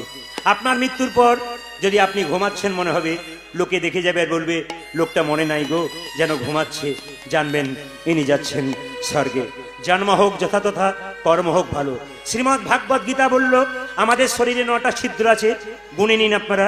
2টো কানের ছিদ্র, 2টো চোখের ছিদ্র, 2টো নাকের ছিদ্র, একটা মুখের ছিদ্র। ওপরে 7টা, নিচের দিকে 2টো আছে, একটা পায়ু একটা উপস্থ। বলছে ওপরে 7টা দ্বার দিয়ে যদি কারো প্রাণ বেরিয়ে যায় তবে সে স্বর্গে গেল, আর নিচের 2টো দ্বার দিয়ে যদি কারো প্রাণ বেরিয়ে যায় তবে সে নরকে গেল। কি করে বুঝবেন? যেমন দেখবেন অনেকে হাঁ করে মরে, বুঝে নেবেন মুখ দিয়ে তার প্রাণ বেরিয়ে গেল। অনেকে মারা গেল কিন্তু তাকাচ্ছে মনে হবে, চোখ মুজে নেই, জানবেন চোখ দিয়ে প্রাণ গেল। অনেকে মারা গেল কান 2টো ফুলে গেল, নাকটা ফুলে গেল, যদি কান ফুলে যায় কান দিয়ে প্রাণ বেরোলো, যদি নাক ফুলে যায় নাক দিয়ে প্রাণ ফুলে গেল, তাহলে বুঝবেন উনি স্বর্গে গেলেন, উনি ওপরে গেলেন। কিন্তু যদি কারো পায়ু উপস্থ নিচে প্রস্রাব পায়খানা করে দেয়, মৃত্যুর সময় অনেক মানুষ দেখবেন প্রস্রাব পায়খানা করে দেয়, ভয়ে চমকে চমকে ওঠে, শ্রীমদ্ ভাগবত গীতা বললেন ইনি যাচ্ছেন নরকে।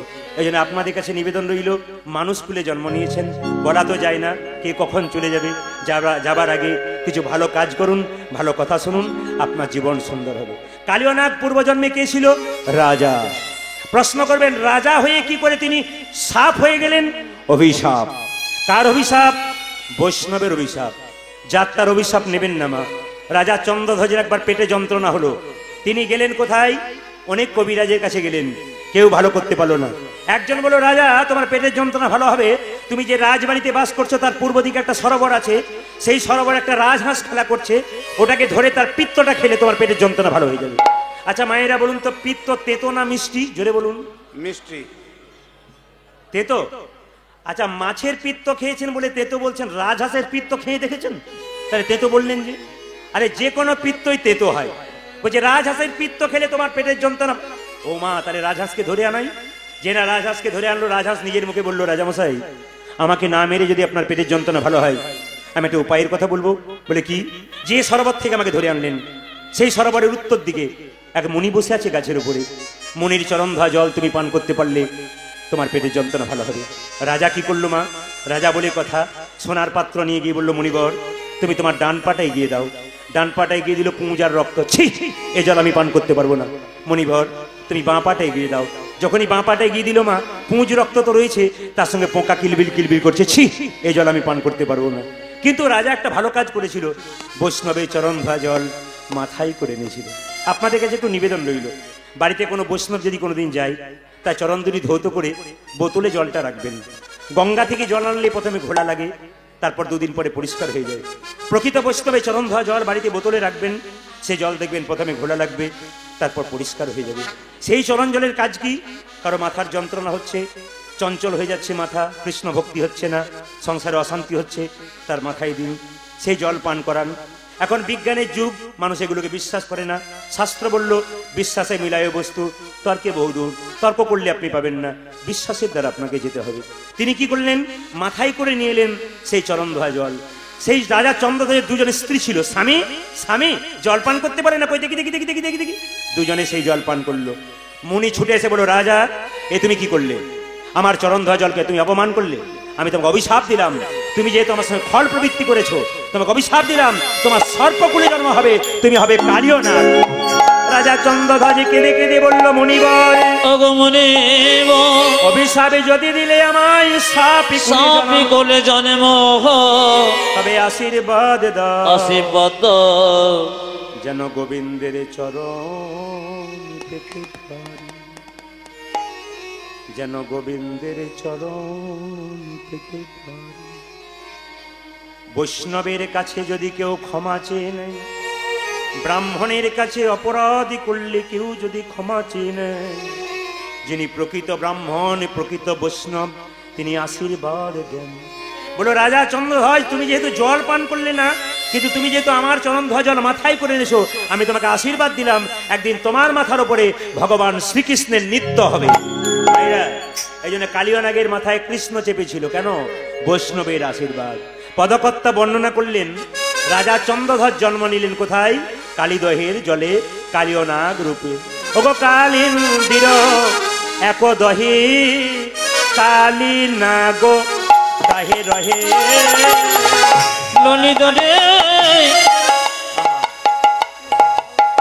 কালিন্দের এক দহে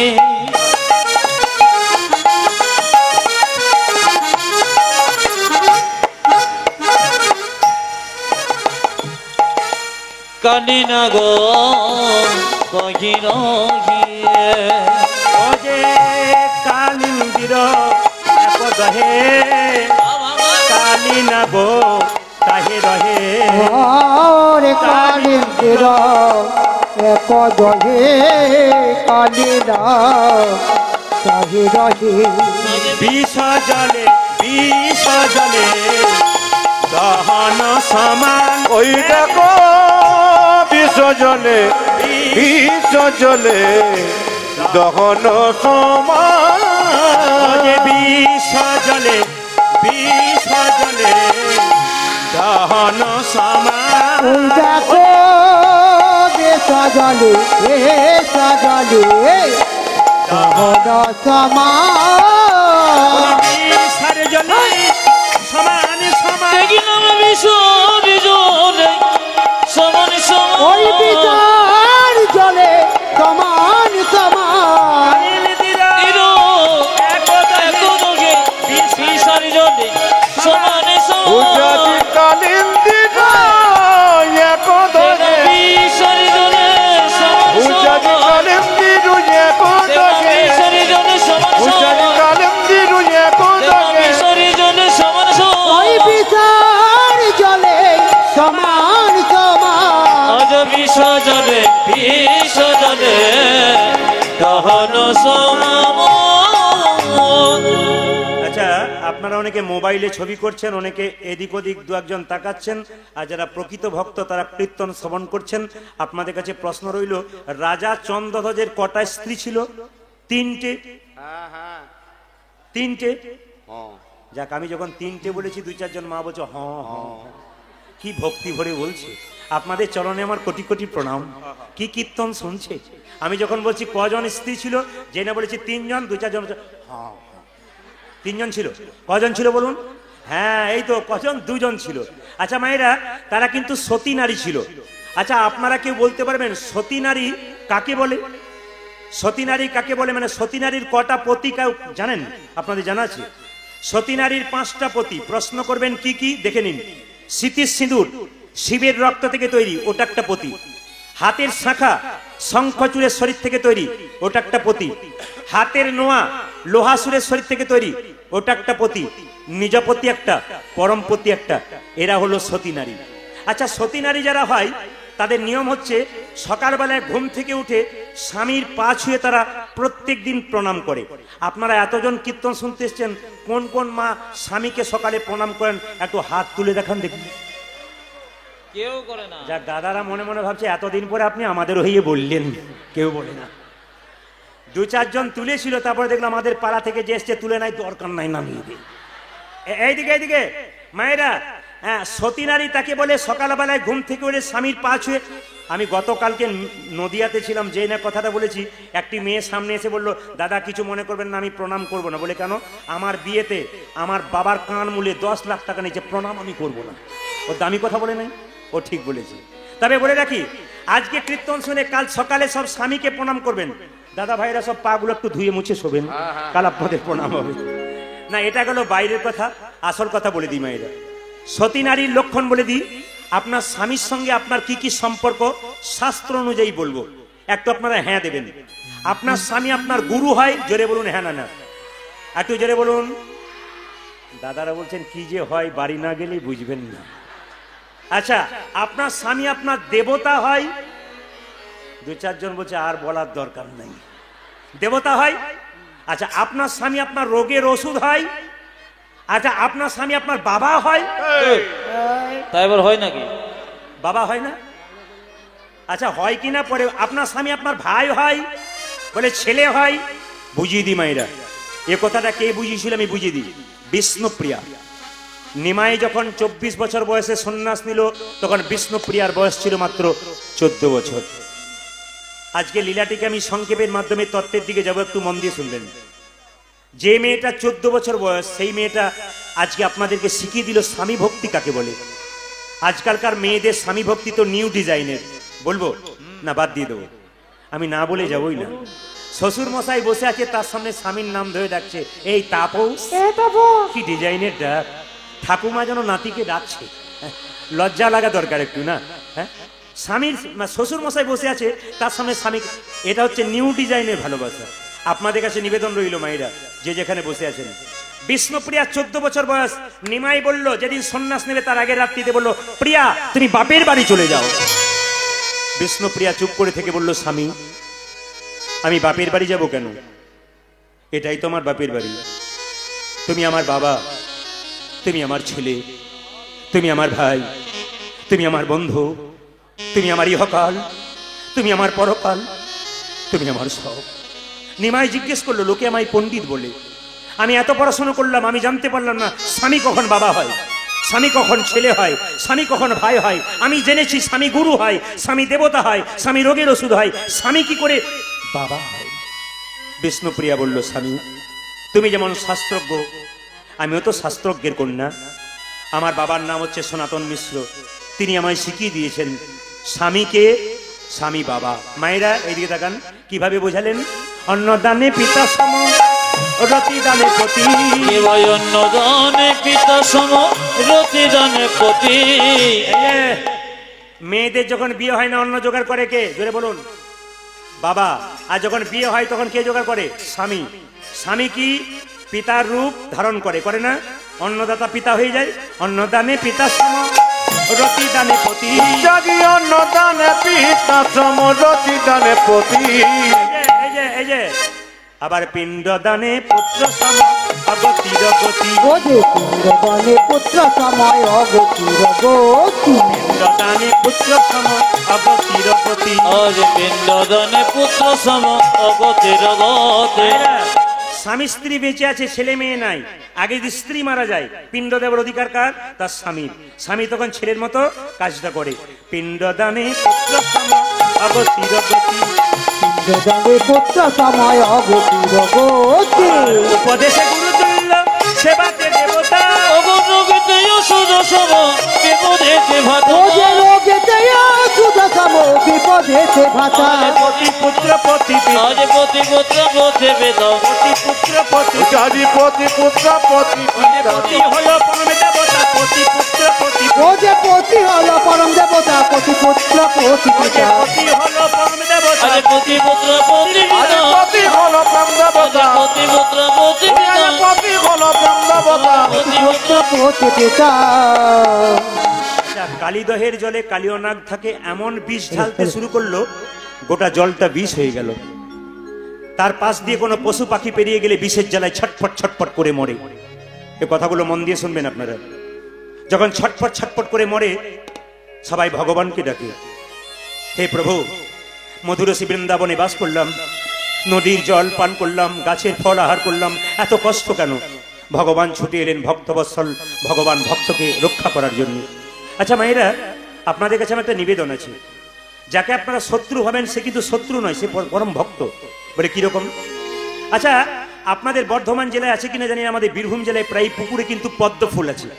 আপনারা যারা দেখেছেন পদ্ম ফুল যেখানে আছে একটা সাপ থাকে, সেই সাপটার নাম পদ্মনাগ। দেখবেন অনেক সময় পদ্ম ফুল তুলতে গিয়ে পদ্মনাগে সাপের কামড়ে অনেকে মারা গেছে। তাহলে এখন প্রশ্ন হচ্ছে, যে পুকুরে পদ্ম ফুল থাকে সেখানে পদ্মনাগ থাকে, ওই সেই জল তো গরু বাছুরে খায়, সেই জল মানুষে আগে খেত, ওই তারা তো মরতো না। তাহলে কালীদহের জলটা বিষ হয়ে গেল কেন? কারণ আছে। ভগবান শ্রীকৃষ্ণ কুরুক্ষেত্রে যুদ্ধে জয়লাভ করার পর সবাইকে সবকিছু দিলেন। কালীয়নাগকে ডেকে বললেন, প্রভু তুমি সবাইকে সবকিছু দিলে, আমাকে আশীর্বাদ করো, আমি যেন মুক্তি পেয়ে যাই। ভগবান কালীয়নাগের কথা শুনলো না। কালীয়নাগ মনে মনে ভাবলো, প্রভু হিরণ্যকশিপু তোমার সঙ্গে শত্রুতা করেছিল, তোমাকে পেয়েছিল, তোমার সঙ্গে মিত্রতা করে যখন তোমাকে পেলাম না, তোমার সঙ্গে শত্রুতা আরম্ভ করে দেবো। ও মায়েরা, কালীয়নাগ কি করলো? প্রচন্ড বিষ ঢালতে শুরু করলো। আর সেই পথ দিয়ে কোনো পশু পাখি পেরিয়ে গেলে ছটফট ছটফট করে মরে। আপনারা কালীয়নাগকে শত্রু ভাবলেন, কিন্তু তা নয়। কালীয়নাগ জানে তার ভক্তকে কষ্ট দিলে ভগবান ছুটে আসবে, আর ভগবান ছুটে এলে আমাকে কোথাও যেতে হবে না, ওইখানে বসে আমি গোবিন্দ চরণ পেয়ে যাব। এই যে আপনারা রাম, এই যে মায়েরা, রামের শত্রু রাবণকে জানতেন, কিন্তু রাবণের মতো ভক্ত আর নাই।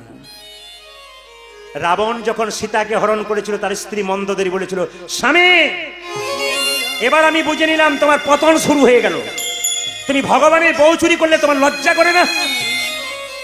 কিন্তু রাবণ কোনো কথা বলে নেই, মা মাথা নিচু করে বসেছিল। জিজ্ঞেস করেছিল, তোমার তো বলার কিছু নেই, বলবে কি করে, মাথা নিচু করে বসে আছো, বলো তুমি কেন ভগবানের বউ চুরি করলে? সঙ্গে সঙ্গে রাবণ বলেছিল, মন্দোদরী সীতা আমার মা। চুপ করো, ওই মুখে বলতে তোমার লজ্জা করে না? সীতা তোমার মা? হ্যাঁ, সীতা আমার মা। সীতা যদি তোমার মা, তবে অশোক বনে রাখলে কেন? তোমার রাজপুরীতে রাখলে না কেন? রাবণ মাথাটা নিচু করে বলেছিল, যে তুমি রাজপুরী দেখতে পাচ্ছ, ওটা রাজের পুরী নয়, রাজপুরী নয়, ওটা পাপের পুরী। যাকে আমি মা বলে রেখেছি, তাকে আমি রাজপুরীতে রাখবো, পাপের পুরীতে রাখবো কি করে? অশোক বনে রেখেছি। অশোক মানে কি? যেখানে শোক নাই।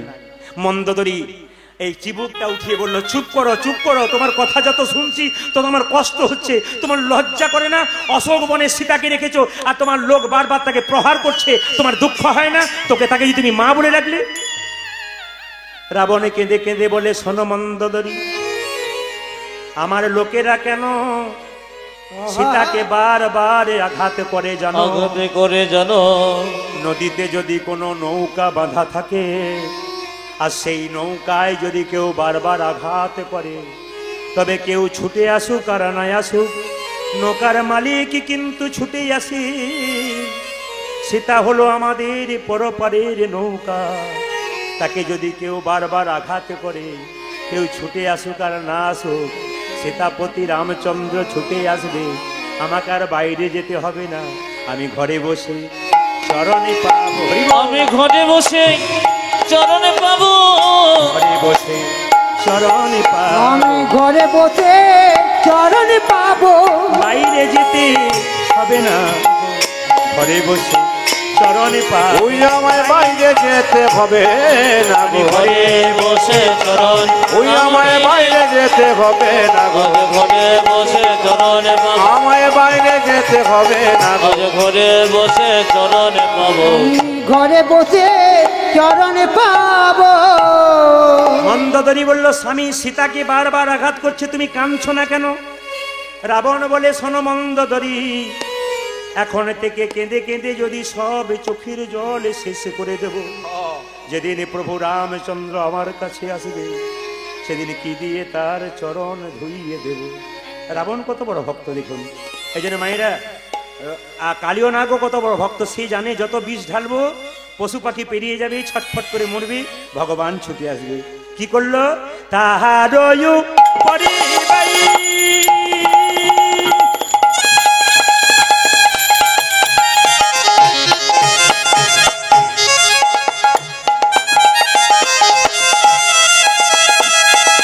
যদি পাখি উড়ে যাই, তাহার উপরে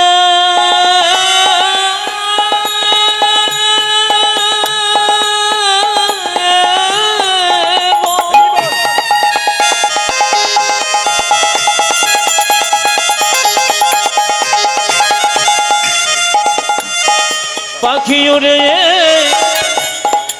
উড়ে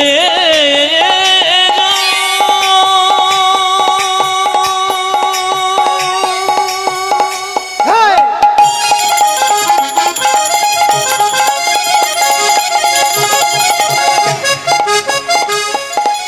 পাখি উড়ে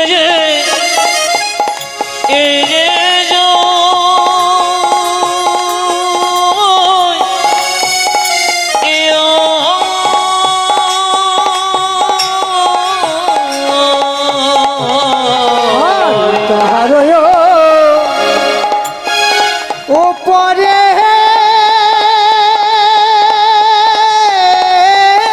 বাই,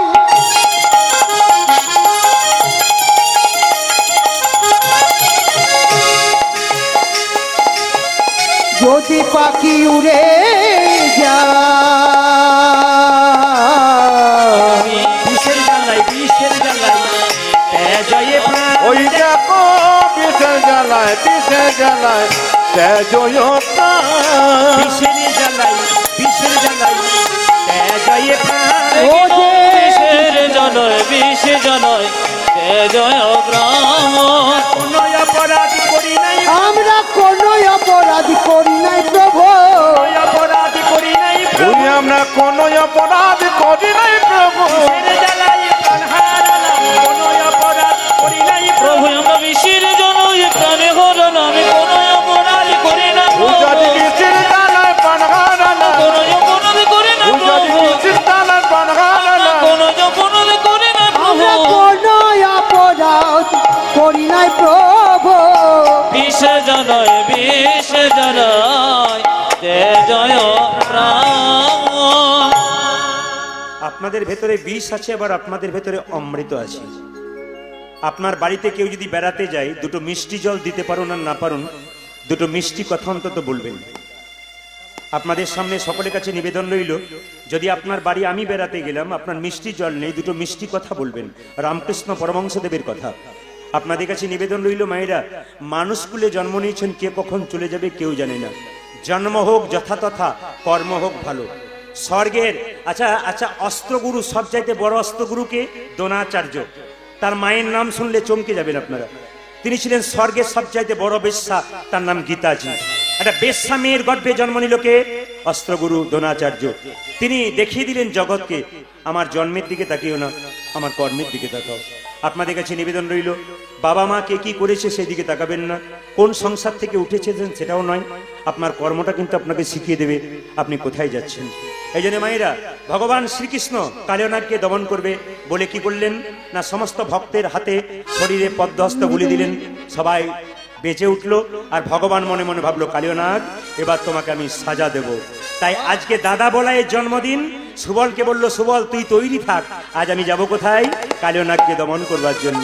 ভগবান শ্রীকৃষ্ণ মাকে বলল, মা কি আমায় সাজাইয়ে দাও, মা সাজাইয়ে দাও, মা গো আমায় সাজাইয়ে দাও, মা সাজাইয়ে দাও, সাজাইয়ে দাও, মা সাজাইয়ে দাও। ওই আমায় সাজায়ে দাও, মা সাজায়ে দাও, এ যাবার সময় হলো, সাজাইয়ে দাও, মা সাজাইয়ে দাও। ও যে গোটে যাবার সময় হলো, সাজায়ে দাও মা সাজায়ে দাও বা। আমার গোঠে যাবার সময় হলো, সাজাইয়ে দাও, মা সাজাইয়ে দাও। মা গো আমার গোঠে যাওয়ার সময় হলো, সাজাইয়ে দাও, মা সাজাইয়ে দাও, আরে যে দেরি সহে না মা, সাজাইয়ে দাও, মা সাজাইয়ে দাও। ওই আমায় আর যে দেরি সহে নামা সাজায়ে দাও, মা সাজায়ে দাও, আরে যে দেরি সহে না মা, সাজাইয়ে দাও, মা সাজাইয়ে দাও। ও যে আর যে দেরি সহে না মা সাজায়ে দাও, মা সাজায়ে দাও বা। সিদামে সুদামে দাঁড়াইয়ে আছে, সাজাইয়ে দাও, মা সাজাইয়ে দাও। আমার সিদামে সৌদাম দ্বারা যে আছে,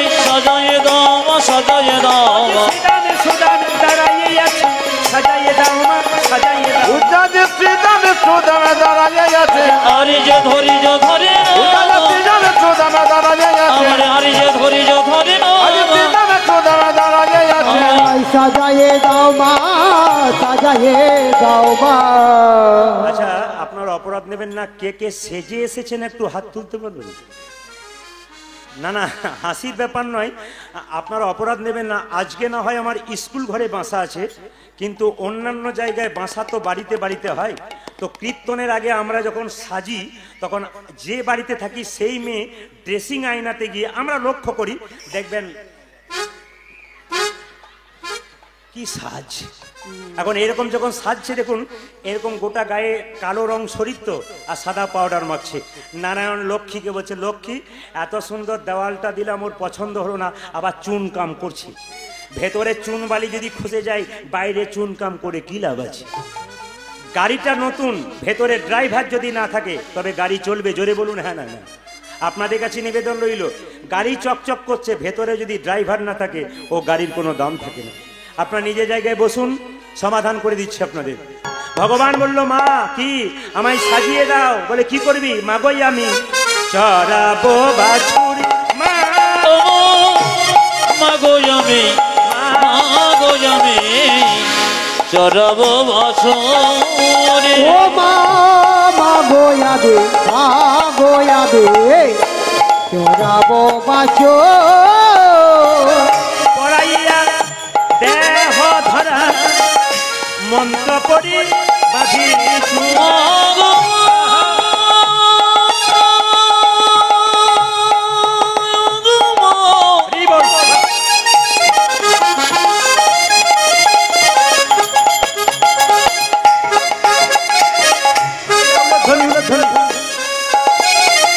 দেমা দেমা আমায় সাজায়ে দে মা। তাই গৌর হরি বল।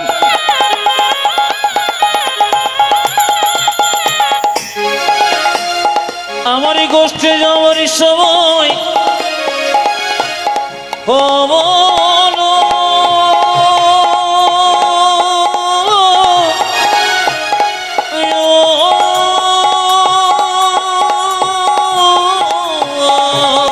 ওরে পড়াইয়া দেহ ধরা মন্ত্র পড়ি বাঁধো চূড়া।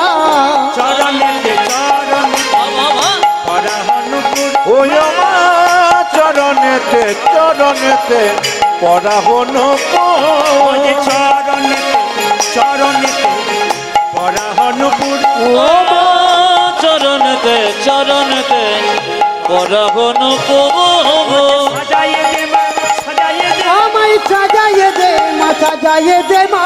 সাজাইয়ে দে মা, সাজাইয়ে দে। আমায় সাজাইয়ে দে মা সাজাইয়ে দে মা। এ যাবার সময় হলো, সাজাইয়ে দে মা, সাজাইয়ে দে। উজাজি গোটে যাবার সময় হলো, আরে যে ধরে যে ধরে না, উজাজি গোটে যাবার সময় হলো, আরে যে দেরি সাজে না, উজাজি গোটে যাবার সময় হলো। আরে যে ধরে না, সাজায়ে দে মা সাজায়ে দে মা। চরণতে চরণতে নব। আচ্ছা মায়েরা, কৃষ্ণ দেখেছেন, কৃষ্ণের মাথাতে কোন পাখির পালক ছিল বলতে পারবেন? কাকের। জোরে বলুন। দু চারজন খুব বুদ্ধিমতী মা আছে, চুপ করে আছে, ভাবছে চুপ থাকাটাই বুদ্ধিমানের কাজ, বেশি উত্তর দিলে যদি ভুল হয়। না না, ভুল হোক আর ঠিক হোক বলবেন। ভগবান শ্রীকৃষ্ণের মাথায় কোন পাখির পুচ্ছ ছিল মা, জোরে বলুন? ময়ূর পাখি। আচ্ছা, ময়ূর পাখির পুচ্ছ নিল, কাকের নিল না, কোকিলের নিল না কেন? তত্ত্ব জেনে নিন। আচ্ছা, রামচন্দ্র 14 বছর জনে বনবাসী গিয়েছিল, সীতাকে রাবণ হরণ করলো, একজন পাখি বাধা দিয়েছিল, পাখিটার নাম কি? জোরে বলুন। জটায়ু পাখি। আচ্ছা, জটায়ু যখন বাধা দিয়েছিল, রাবণ তখন কি করেছিল? জটায়ুর ডানা কেটে দিয়েছিল। জটায়ু কেঁদে কেঁদে বলল রামচন্দ্রকে, প্রভু মাকে বাঁচানোর চেষ্টা করলাম কিন্তু পারলাম না।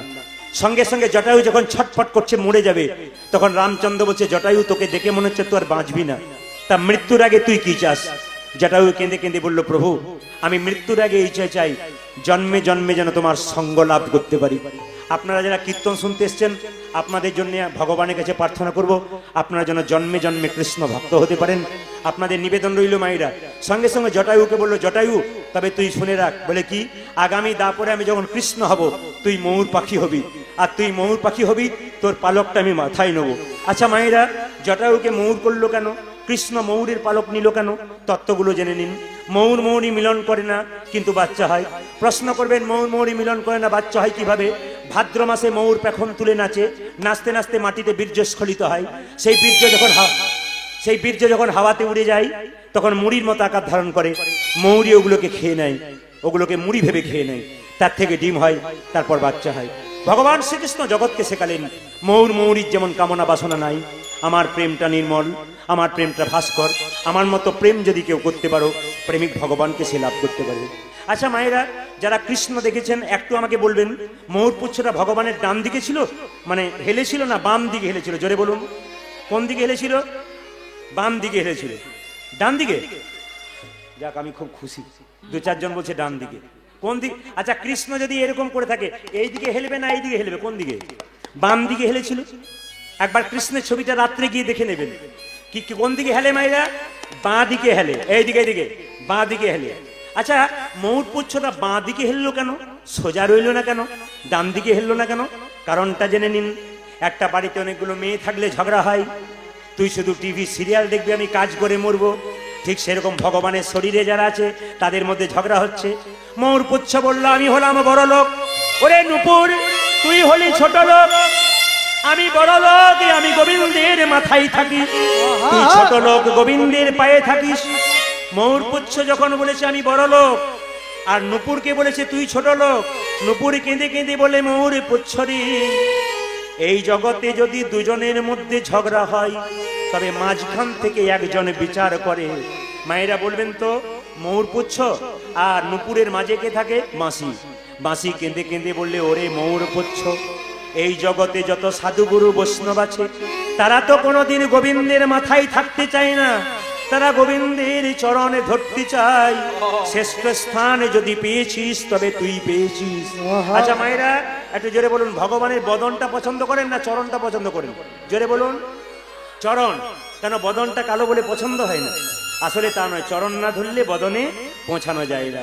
নূপুরকে যেই না বলেছে তোর জায়গা শ্রেষ্ঠ জায়গা, নূপুরে জিতং জিতং জিতং বাজ, জিতং জিতং জিতং জিতং জিতং জিতং বাজ, আজ যেতং যেতং যেতং বলে, গোবিন্দের রাঙা চরণ পেয়ে জিতং জিতং জিতং বাজ, ও যে গোবিন্দের রাঙা চরণ পেয়ে জিতং জিতং জিতং ও যে গোবিন্দের রাঙা চরণ পেয়ে আর আনন্দ ধরে না, আমার গোবিন্দের রাঙা চরণ পেয়ে আর আনন্দ ধরে না আমার রে, গোবিন্দের রাঙা চরণ পেয়ে আর আনন্দ ধরে না রে। জিতং জিতং জিতং এইদিকে ময়ূর পুচ্ছ বাঁ দিকে হেলে রইল, তার দুটো কারণ। ময়ূর পুচ্ছ নূপুরকে বলছে, নূপুর রে, এতদিন আমার অহংকার ছিল আমি গোবিন্দের মাথায় আছি, তুই নিচে আছিস, তুই তো প্রতিদিন গোবিন্দের চরণের ধুলো মাখিস, চরণে ধুলো মাখি, আমার কত ভাগ্য মন্দ, আমি তো গোবিন্দের চরণের ধুলো পাই না। ধুলো পাই না। গোবিন্দ যখন গোচারণ থেকে আসবি, আমি বাম দিকে হেলে থাকবা, তুই কি করবি জানিস? তুই দিবি দিবি ধুলা উড়াই দিবি। ওরে নব রে,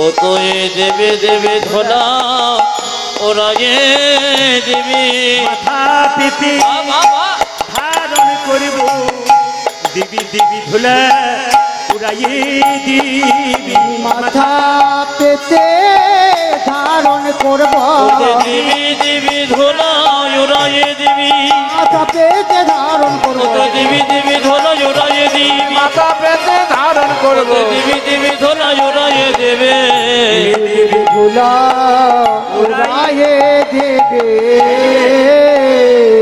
আর গোবিন্দের ময়ূরপুচ্ছ সোজা নেই, ডান দিকে নেই, বাম দিকে কেন?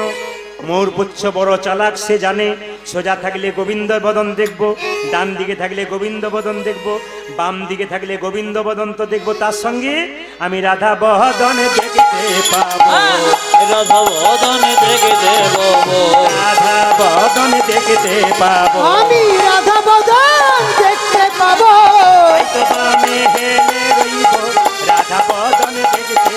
ওই আমি তাই তো বামে গেলে রইব রাধা বদন দেখে ওই আমি তাই তো বামে গেলে রইব রাধা বদন দেখে ওই আমি তাই তো বামে গেলে রইব রাধা বদন দেখে পাবো রাধা বদন দেখতে পাবো। একবার জোরে বলুন তো, রাধা রানী কি?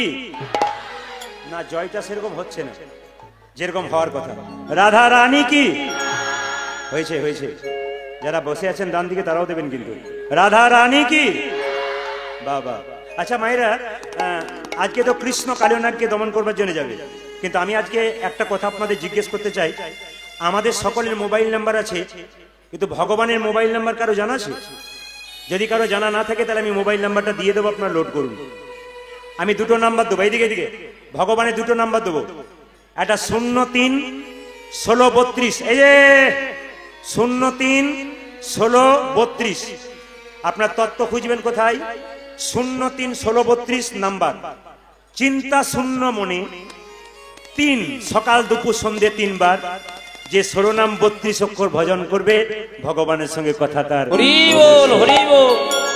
আচ্ছা, আর একটা নাম্বার দিয়ে দিচ্ছি, যেটা 10টা নাম্বার হবে, 12-18,335। আপনারা মনে মনে ভাববেন এটা আবার কেমন নাম্বার? 12 দুটো সংখ্যা, 18 দুটো সংখ্যা, 4টা হলো, 1000-এর 3টে শূন্য কটা হলো? 7টা, আর 335 কটা হলো? 10টা। আচ্ছা মায়েরা, এর মানে কি? শ্রীমদ্ ভাগবত গীতা 12টি স্কন্ধ, 18,000 শ্লোক, আর 335 অধ্যায় যিনি অধ্যয়ন করবেন তিনি ভগবানের সঙ্গে কথা বলতে পারবেন। আচ্ছা আচ্ছা, কারা কারা ভগবান দেখেছেন একটু হাত তুলুন তো। ভগবান কেউ দেখেছেন? দেখেন নাই? আচ্ছা, কে কে ভগবান দেখতে চান? আমি আসরে দাঁড়িয়ে কথা দিলাম ভগবান দেখাবো, যারা হাত তুলবেন সবাইকে ভগবান দেখাবো। কে কে ভগবান দেখবেন? বাবা। আচ্ছা, ভগবানকে কে না দেখতে চাই? আচ্ছা, আমি যে বললাম কে কে ভগবান দেখবেন, আপনি হাত তুলে দিলেন, তা ভগবানকে আমার ঘরে ছেলে যে আপনাদেরকে পাঠিয়ে দেবো? তাহলে প্রশ্ন করবেন, প্রদীপ বাবু আপনি আসরে দাঁড়িয়ে বললেন কেন ভগবান দেখাবো? আমি এখানে দাঁড়িয়ে বলছি ভগবান দেখাবো, তবে আপনার একটা কাজ করতে হবে। প্রশ্ন করবেন কাজটা কি? একটা ছেলে সারা বছর পড়াশোনা করলো না, 10 দিন পড়াশোনা করে পরীক্ষাতে ফার্স্ট হবে, জোরে বলুন হ্যাঁ না না। তাহলে আপনি সারা জীবন ভগবানকে ডাকলেন না, আজকে হুট করে হাত তুলে দিলেন ভগবান দেখবেন, তাই কখনো দেখা যায়? তবে একটা কাজ করলে ভগবান দেখতে পাবেন। আমি আগে জিজ্ঞেস করি, আপনারা হাত তুলবেন কারা কারা পারবেন। কাল সকাল থেকে সন্ধে পর্যন্ত যে যে জলে ডুবে থাকতে পারবে, একমাত্র ভগবানকে সেই সে দেখতে পারবে। হাত তোলার আছে কেউ যারা জলে ডুবতে পারবেন? 2-4 জন ভাবছে ঠান্ডাতে কীর্তন শুনছি, তোমার ভাগ্য ভালো, তারপর জলে ডুববো। আচ্ছা, আমি কি একবার বলেছি নদীর জল, একবার বলেছি ইনারার জল, একবার বলেছি পুকুরের জল? কাল সকাল থেকে সন্ধে পর্যন্ত যে ভক্ত বা ভক্তিমতী মা নয়নের জলে ডুবতে পারবে, ভগবানকে সেই দেখতে। এ সংসারের জন্য কে, তবে ভগবানের জন্য কাঁদো। হরে কৃষ্ণ। মায়েরা, ছেলের জন্য কাঁদবে, মেয়ের জন্য কাঁদবে, শেষে ছেলে মেয়ে প্রশ্ন করবে তুমি আমার জন্য করেছো কি? আপনি বলবেন যার জন্য করি চুরি সে কি না বলে চোর। কিন্তু ভগবানের মন্দিরে কেউ যদি একবার কাঁদতে পারে, তবে ভগবানের আপন হয়ে যায়। ছেলের জন্য কাঁদবেন, মেয়ের জন্য কাঁদবেন, আপনার চোখ থেকে জল পড়বে, সেই জলে চোখের কোণ দিয়ে পড়বে, সেই জল স্পর্শ করলে গরম লাগবে, সেই জল মুখের মধ্যে প্রবেশ করলে নোনা নোনা ভাব লাগবে, কিন্তু কেউ যদি নিরজনে বসে একবার গোবিন্দের চরণ তলে দুফোঁটা চোখের জল দিতে পারে, তাহলে তার চোখের জলটা শীতল হয়। তার চোখের জলটা চোখের কোণ দিয়ে পড়ে না, মাঝ দিয়ে পড়ে। সে জলটা গরম হয় না, শীতল হয়, মিষ্টি হয়ে যায়। ভগবানের জন্যে কেঁদো, সংসারের জন্যে কেঁদো না। এ জগতে এখনই আছি, এখনই নাই। ট্রেন আসবার সময় সিগন্যাল দেয়, আমরা জানতে পারি ট্রেন আসে। মৃত্যু আসবার সময় কোনো সিগন্যাল দেয় না, যে কোনো মানুষের জীবনে যে কোনো মুহূর্তে আসতে পারে। রাত্রি পেরোলে যদি চোখ খোলেন তবে সকাল হবে, আর রাত্রি পেরোলে যদি চোখ না খোলেন তবে আপনার জীবনে পরকাল হবে। কেউ তো জানে না কার কখন সকাল হবে আর কার কখন পরকাল হবে। এই যে নিবেদন রইল মায়েরা। আচ্ছা, ভগবানকে দেখার জন্য বললাম, কারা কারা ভগবান দেখবেন আমি একটা তত্ত্বের দ্বারা আপনাদের বোঝাবো, একবারে যুক্তি দিয়ে। কীর্তন হচ্ছে বিজ্ঞান যুক্তি, প্রত্যেকটা যুক্তি আছে, আপনারা হিসাব করে দেখুন। আচ্ছা, ভগবানকে মন্দিরে দেখেছেন তো? জোরে বলুন। ভগবানের হাত আছে কিন্তু নড়ে না, চোখ আছে কিন্তু দেখে না, পা আছে কিন্তু চলে না, কোমর আছে কিন্তু দোলে না, মুখ আছে কিন্তু বলে না। তাহলে প্রশ্ন করবেন মন্দিরে যাব না? মন্দির হলো উপাসনার জায়গা, যে যত উপাসনা করবে তার তত বাসনা জাগবে। ভগবান বলল আমাকে মন্দিরে দেখার চেষ্টা করো না। কোথায় দেখবে জানো? ছোট ছোট গাছ তার বড় বড় ফল, আর বড় বড় গাছ তার ছোট ছোট ফল। আমার সৃষ্টির দিকে তাকাও। আচ্ছা, একটা কুমড়ো গাছ, মায়েরা কুমড়ো চেনেন? জোরে বলুন হ্যাঁ না না। কীর্তনে বেশি দেয় না? কীর্তনে 24 পরে আসর হলে কুমড়োটা একটু দেয়, এখন আর দেয় না, আগে দিত। এইদিকে তাকাবেন, কুমড়ো গাছের ফলটা, লতা গাছ, ফলটা ক কেজি? জোরে বলুন। 5 কেজি, 10 কেজি, 20 কেজি। কিন্তু একটা বট গাছের ফল, এত বড় বট গাছ, ফলটা 5 গ্রাম, 7 গ্রাম, 10 গ্রাম। পণ্ডিত বলল, ভগবান বলল, দেখ দেখ, বটের ফলটা ছোট করলাম কেন জানিস? গ্রীষ্মকালে আমার ভক্তর আমার গুণগান গাইতে গাইতে বট গাছের নিচে আশ্রয় নেবে। যদি বটের ফলটা এত বড় হয়, চাপা পড়ার ভয়ে কেউ বসবে না, আমার নামও করবে না, ওই জন্য ফলটা আমি ছোট করে দিলাম। ঠিক নয়? একদিন একটা রাখাল বালক বট গাছের ওপরে চেপে আছে, আর মনে মনে ভাবছে ভগবানের কোনো বিচার নাই, এত বড় গাছ আর এইটুকু ফল।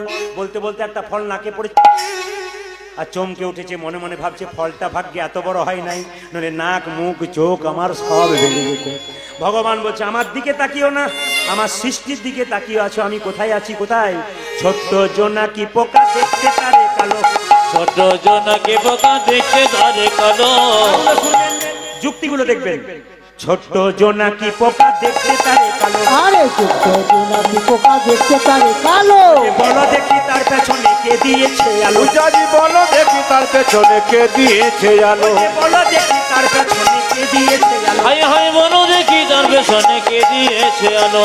সেই তো দিয়েছে, সেই তো দিয়েছে, সেই তো দিয়েছে, সেই তো দিয়েছে পরমেশ্বর ভগবান, সেই তো দিয়েছে। পূজা যে পরমেশ্বর ভগবান, সে তো দিয়েছে। প্রজাপতি কত জাতি, কত জাতের ফুল। আজ প্রজাপতি কত জাতি, কত জাতে ফুল। প্রজাপতি কত জাতি, কত জাতের ফুল। আরে প্রজাপতি কত জাতি, কত জাতির ফুল। যে বলতে পারো এত সুন্দর সৃষ্টির কি মর্ম? পূজাজি বলতে পারো এত সুন্দর সৃষ্টির কি মর্ম। যে বলতে পারো এত সুন্দর সৃষ্টির কি মর্ম? ও গো বলতে পারো এত সুন্দর সৃষ্টি কে বাবু। সেই তো করেছে, সেই তো করেছে, সেই তো করেছে সেই তো করেছে পরমেশ্বর ভগবান, সেই তো করেছে। পূজা যে পরমেশ্বর ও যে ভগবান। হরি হরি হরি, আজ পরমেশ্বর ভগবান, আজ হরি হরি হরি সে তো বলে, পরমেশ্বর ভগবান, আজ হরি হরি হরি সে তো বলে, পরমেশ্বর আজ ভগবান, হরি হরি হরি সে বলে, তো পরমেশ্বর আজ ভগবান। হরি হরি হরি বলে। আজ বলতে পারো এত সুন্দর সৃষ্টি কে বাবু। পূজা যে বলতে পারো এত সুন্দর সৃষ্টির কি মর্ম। আচ্ছা, মায়েরা যে এতক্ষণ ধরে কীর্তন শুনলেন, আপনাদেরকে যে প্রশ্ন রইল, বিজ্ঞান আগে না বৈষ্ণব আগে? জোরে বলুন। বিজ্ঞান আগে না বৈষ্ণব আগে? জোরে বলবেন। না, কীর্তন শুনতে এসছেন, বৈষ্ণব আগে তো বলতে হবে, বিজ্ঞান আগে বললে তো ফেল করে যেতে হবে। আচ্ছা, আমি একটু যুক্তি দেখাবো আপনাদের। বিজ্ঞান আগে না বৈষ্ণব আগে? বিজ্ঞান বলল আমরা টেস্ট টিউবে বাচ্চা তৈরি করতে পারি। যুক্তিগুলো দেখবেন। বিজ্ঞান বলল মায়ের পেটের দরকার হবে না, আমরা টেস্ট টিউবে বাচ্চা তৈরি করতে পারি। মায়েরা এখন দেখবেন নারী আর পুরুষের স্পাম ওভাম নামে দুটো জিনিস নিয়ে দেখবেন টেস্ট টিউবে বাচ্চা তৈরি করে। বৈষ্ণব বলছে নারী পুরুষের স্পাম ওভাম না নিয়ে বাচ্চা তৈরি করে দেখান, তবে বুঝবো উন্নত হয়েছে আপনাদের বিজ্ঞান। আপনারা টেস্ট টিউবে বাচ্চা কি দেখাচ্ছেন? তার আগে বৈষ্ণব টেস্ট টিউবের বাচ্চা দেখিয়েছে। কোথায়? গান্ধারী 100টা ছেলের জন্ম দিয়েছিল, এই পেটে গর্ভে ধারণ করে নাই মা। 100টা ছেলে কিন্তু টেস্ট টিউবের বাচ্চা। বলবেন কিরকম?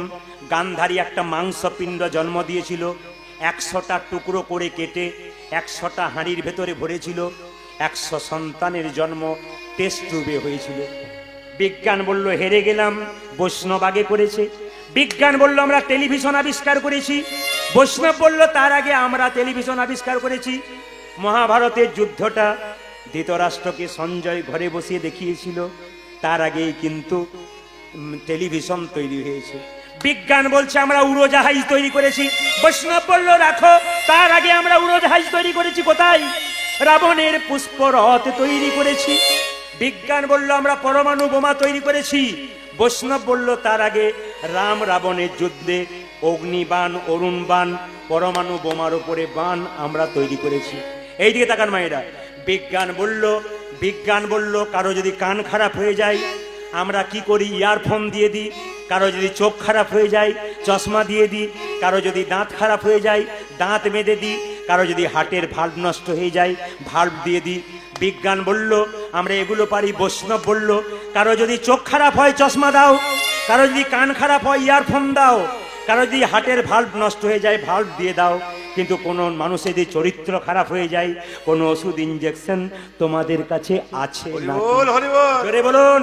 আপনাদের ছোড়া বহুলা এলাকাতে বড় বড় ডাক্তার তো আছে, জিজ্ঞেস করে দেখবেন সবার সব রোগ তো ভালো করতে পারে, কিন্তু কোনো মানুষের চরিত্র খারাপ হলে তার কোনো ওষুধ আছে নাকি? বিজ্ঞান বলল বৈষ্ণব তোমাদের কাছে আছে। বলছে হ্যাঁ আমাদের কাছে আছে। কার চরিত্র পরিবর্তন হয়েছিল? বলছে তবে শোনো, নটি বিনোদিনী দেখো বেশ্যাবৃত্তি ছিল। নটি বিনোদিনী দেখো বেশ্যাবৃত্তি ছিল। নটি বিনোদিনী দেখো বেশ্যাবৃত্তি ছিল। আরে নটি বিনোদিনী দেখো বেশ্যাবৃত্তি ছিল। রামকৃষ্ণের পরশেষে বৈষ্ণবী হইল। পূজাজি রামকৃষ্ণ পরশেষে বৈষ্ণবী হইল। রামকৃষ্ণের পরশেষে বৈষ্ণবী হইল। হয় রামকৃষ্ণের পরশেষে বৈষ্ণবী হইল। বৈষ্ণবী হলো সে যে বৈষ্ণবী হলো গো। বৈষ্ণবী হলো গো। বৈষ্ণবী হলো গো। রামকৃষ্ণের পরশেষে বৈষ্ণবী হলো। পূজাজি রামকৃষ্ণ পরশেষে বৈষ্ণবী হইল গো। রামকৃষ্ণের পরশেষে হরি হরি হরি। সে যে রামকৃষ্ণের পরশেষে হরি হরি হরি সে যে বলে। রামকৃষ্ণের পরশেষে হরি হরি হরি সে যে বলে। রামকৃষ্ণের পরশেষে হরি হরি হরি সে যে বলে। রামকৃষ্ণের পরশেষে হরি হরি হরি বলে। সে বৈষ্ণবী হলো গো। আমার রামকৃষ্ণের পরশেষে বৈষ্ণবী হইল। পূজাজি রামকৃষ্ণ পরশেষে বৈষ্ণবী হইল। বেশ, ভগবান শ্রীকৃষ্ণ যখন কালিয়নাগকে দমন করতে যাবে তার আগে আপনারা সবাই মিলে একবার হাতটাকে তুলে আনন্দ করে চলুন তো বৃন্দাবনে। সবাই সবাই হাত তুলবেন কিন্তু একসঙ্গে, একবার একই সঙ্গে তালি দেবেন। আজকে চতুষ্পাটিতে ক্যামেরা হচ্ছে, এই ক্যামেরা জগতের মানুষ দেখবে, অল ওয়ার্ল্ডের মানুষ দেখবে। আপনারা ক্যামেরাতে দেখতে পাবেন আপনারা যারা হাত তুলছেন। 4 দিন 5 দিন পরে গানটা বেরোবে, আপনারা সবাই দেখবেন যাদের হাত তোলা আছে তারা তো খুব সুন্দর তোলা দেখতে পাবেন। বলে আর যারা তুলতে পারবেন না তারা বলবেন দেখ আমি তুলতে পারি নাই, তুই তুলেছিলি, তোর হাত উঠে গেছে। সবাই মিলে হাত তুলবেন। দাদা ভাইরা সবাই একটু হাত তুলে দিন প্রভুর কাছে। সবাই মিলে যারা বাইরে আছেন সবাই মিলে একসঙ্গে, একসঙ্গে সবাই মিলে একসঙ্গে হাত কিন্তু একসঙ্গে। ও দাদা অ্যান্টেনা তুলুন, ছবি ভালো হবে না। সবাই মিলে আসতে একসঙ্গে দেখবো আপনারা কেমন আনন্দ করতে পারেন। কৃষ্ণ বলে কৃষ্ণ বলে বাবা বাবা একসঙ্গে একসঙ্গে বাহু তুলে বাহু তুলে চলো রে মন চলো রে মন বৃন্দাবনে। বৃন্দাবনে। একসঙ্গে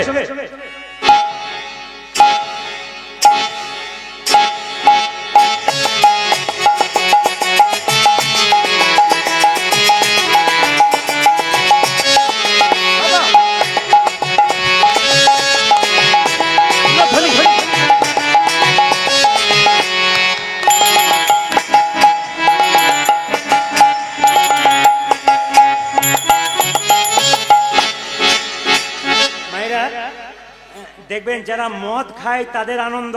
আপনাদের এখানে মদ খাওয়া পার্টি নাই? আছে? এখানে কেউ খায় না। বলে রাত বাড়লে দেখবেন ওর খেল কেমন। আচ্ছা, মদ খেলে আনন্দ পেতে পেতে লাংস লিভার কিডনি নষ্ট হয়ে যায়, নিরানন্দে পৌঁছে যায়। আর হরিনাম এমন একটা মদ, আনন্দ পেতে পেতে পরমানন্দ গোবিন্দের চরণ লাভ করতে পারে। তাই মায়েরা এইদিকে যারা হাততালি দিচ্ছেন, একবারে আনন্দে দিন। আজকে চতুষ্পাটিতে মহাপ্রভুকে দেখিয়ে দিন আমরা তোমার আছি। তবে হ্যাঁ, আপনারা যারা হাত তুলবেন না তাদের জন্য মেডিসিন আছে। হাত যারা তুলবেন না, যেমন একটা কথা বলে রাখি, আপনি হাত তুলবেন আপনার বাচ্চা তুলবে, আপনি তুলবেন না আপনার বাচ্চা তুলবে না। বাঘিনী বাচ্চাদেরকে সাঁতার শেখায়, আগে বাঘিনী জলে নামে তারপর বাচ্চাগুলো নামে। ধর্মের পথে আপনি নামবেন, আপনার বাচ্চা নামবে। আপনি নামবেন না, আপনার বাচ্চা নামবে না। এখনকার বাচ্চাদেরকে আপনারা মোবাইল ধরিয়ে দিচ্ছেন, টেলিভিশনটা খুলে দিচ্ছেন, কার্টুন দেখাচ্ছেন, বাচ্চা কার্টুন তৈরি হয়ে যাচ্ছে।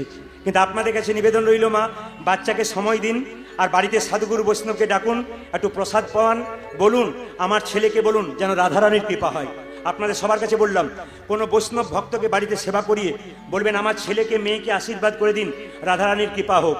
যেমন ইস্কনের অভয়চরণ দাসকে আপনারা জানেন, অভয়চরণ দাস প্রভুজিকে আপনারা সবাই জানেন। তিনি যখন ছোট ছিলেন, তার বাবা প্রত্যেক সপ্তাহে সপ্তাহে বৈষ্ণবকে ডাকতেন, ডেকে বলতেন আমার ছেলের মাথায় হাত দিয়ে একটু আশীর্বাদ করুন যেন রাধারানীর কৃপা হয়। অভয়চরণ দাস আজকে পৃথিবীর ইতিহাসে সুন্দর অক্ষরে লেখা আছে। মা, আপনার সন্তান সেরকম তৈরি হবে যদি আপনি সাধুগুরু বৈষ্ণবের সেবা করাতে পারেন। এইদিকে ভক্ত প্রহ্লাদের বাবা অসুর ছিল, অত্যাচারী ছিল। প্রহ্লাদ কেন ভক্ত হলো? মায়ের জন্য হলো।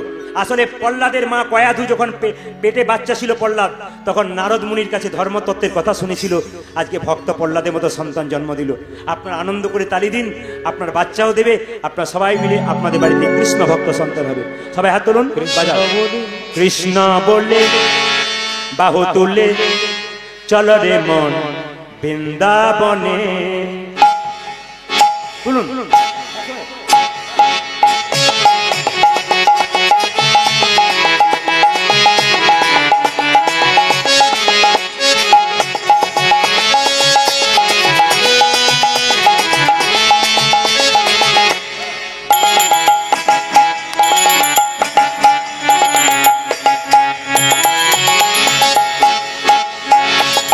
এই নামে নেই কোনো চিন্তা, এই নামে নেই কোনো ভাবনা, আর এই নামে নয় কোনো চিন্তা, এই নামে নয় কোনো ভাবনা, এই নামে নেই কোনো চিন্তা, এই নামে নেই কোনো ভাবনা।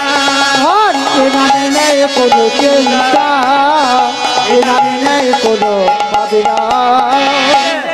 আপনি গালে হাত দিয়ে কি ভাবছেন? আচ্ছা, কৃষ্ণের ছবি দেখেছেন? কোনোদিন দেখেছেন গালে হাত আছে? জোরে বলুন। কৃষ্ণের ছবিতে দেখেছেন গালে হাত দেওয়া? যিনি জগতের সংসার চালায় তার গালে হাত নাই, আপনি একটি সংসার চালাচ্ছেন, আপনার গালে হাত কেন? জগতের সংসারে গালে হাত নাই। সবাই মিলে এই নামে নেই কোনো চিন্তা, এই নামে নেই কোনো ভাবনা, আর এই নামে নয় কোনো চিন্তা, এই নামে নয় কোনো ভাবনা। তবে হ্যাঁ, এই যতজন বাইরে আছেন, যতজন ভেতরে আছেন, আপনাদেরকে বলে রাখি, মন দিয়ে শুনুন। যারা আজকে তালি দেবেন না, যদি কেউ ফাঁকে তালি না দেন, তালি দেওয়া দেখেন আজ রাত্রিতে স্বামী স্ত্রীতে। কি বুঝলেন? কি যাক, আপনারা যে বুঝেছেন তার জন্য ধন্যবাদ।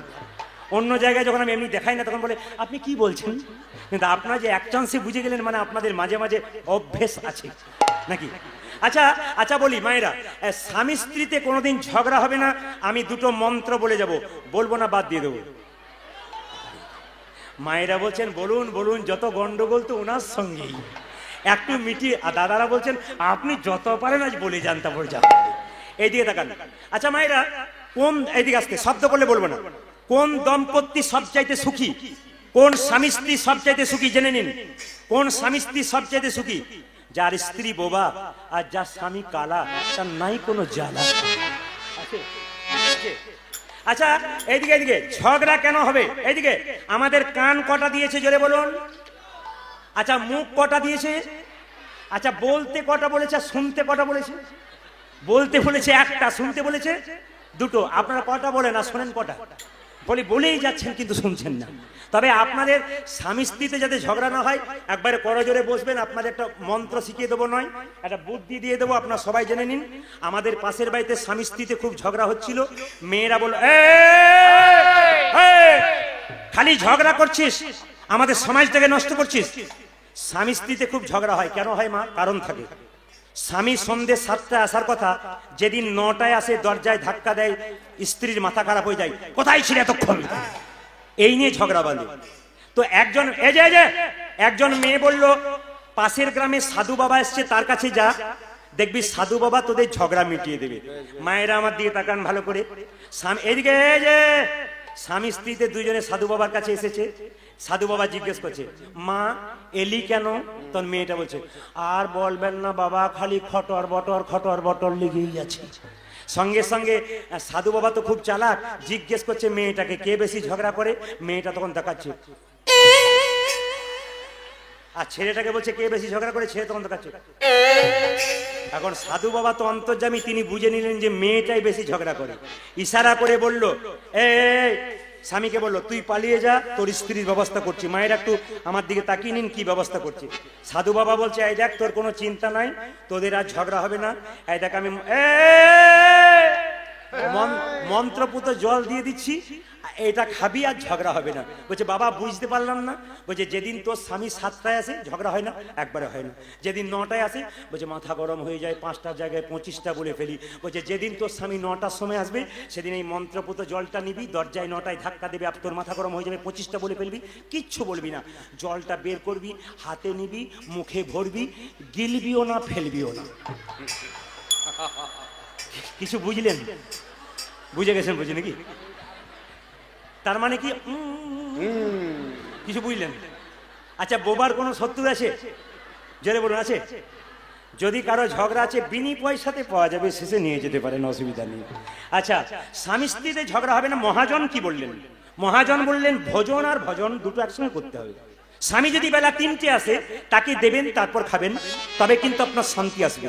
আর যদি বলেন আমি বিউটি পার্লার থেকে এলাম, ডিজাইন নষ্ট হয়ে যাবে, ও কখন খাবে, আমার দরকার নাই, তাহলে বিবাদ লেগেই থাকবে। মায়েরা, স্বামী স্ত্রীর সম্পর্কটা হাত আর চোখের মতো। আমার দিকে তাকাবেন। স্বামী স্ত্রীর সম্পর্কটা হাত আর চোখের মতো। হাতে ব্যথা পেলে চোখ কাঁদবে, আর চোখ কাঁদলে হাত জল মুছিয়ে দেবে। এরকম সম্পর্ক থাকবে আপনাদের। ভোজন আর ভজন, সন্ধ্যাবেলায় ভজন করবেন। এই যেমন আপনারা ভজন করছেন, হাত তুলুন। এই নামে নেই কোনো চিন্তা, এই নামে নেই এই নামে নয় কোনো চিন্তা, এই নামে নয় কোনো হবে না, এই নামে নেই কোনো চিন্তা, এই নামে নেই কোনো ভাবনা। এ নামে নাই কোনো চিন্তা, এ নামে নাই কোনো ভাবনা। বদন ভরে এই নামে বদন করে এই নামে বদন ভরে এই নামে গো, বদন ভরে এই নামে বদন করে এই নামে বলো না কৃষ্ণ কৃষ্ণ নাম।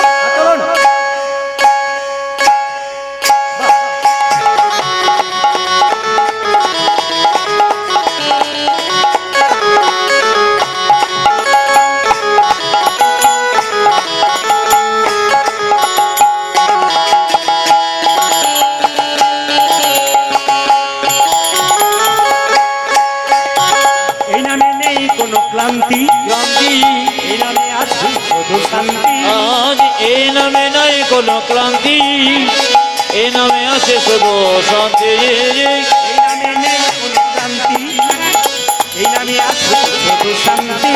আর এ নামে নেই কোনো ক্লান্তি, এ নামে আছে শুধু শান্তি। আচ্ছা আচ্ছা, আমরা 365 দিনে 320 দিন গান গাই, আমাদের ক্লান্তি নাই। আর আপনাদের দু চারজনকে দেখছি এই নামে নেই কোনো। যাক, আমার তো ইচ্ছা ছিল অনেকটাই, কিন্তু পরবর্তী দল এসেছে, সময় হয়ে গেছে। কিন্তু কি করবেন, আপনারা সবাই মিলে ভজনের দ্বারাই। এই নামে নেই কোনো ক্লান্তি, ক্লান্তি এই নামে আছে শুধু শান্তি। আজ এই নামে নাই কোনো ক্লান্তি, এই নামে আছে শুধু শান্তি। বদন ভরে এই নামে বদন করে এই নামে বদন ভরে এই নামে গো, বদন ভরে কৃষ্ণ নামে বদন করে কৃষ্ণ নামে বলো না কৃষ্ণ কৃষ্ণ নাম।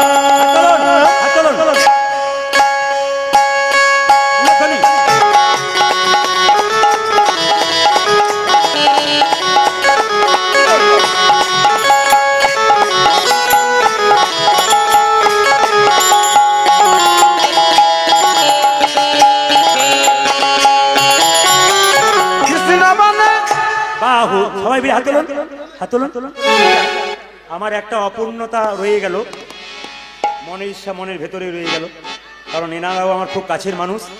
এই জন্যে আমি যে জায়গাতে পৌঁছছিলাম আস্তে আস্তে সেই জায়গায় পৌঁছাতে পারলাম না, অপূর্ণ রয়ে গেল। কৃষ্ণ কালীয়নাগকে কথায় কথায় আমি বললাম, কৃষ্ণ কালীয়নাগকে দমন করলেন। এই জন্যে কৃষ্ণের চরণ চিহ্ন কালীয়নাগের মাথায় রইল। আসুন সবাই মিলে প্রেম সে একসঙ্গে হাত তুলে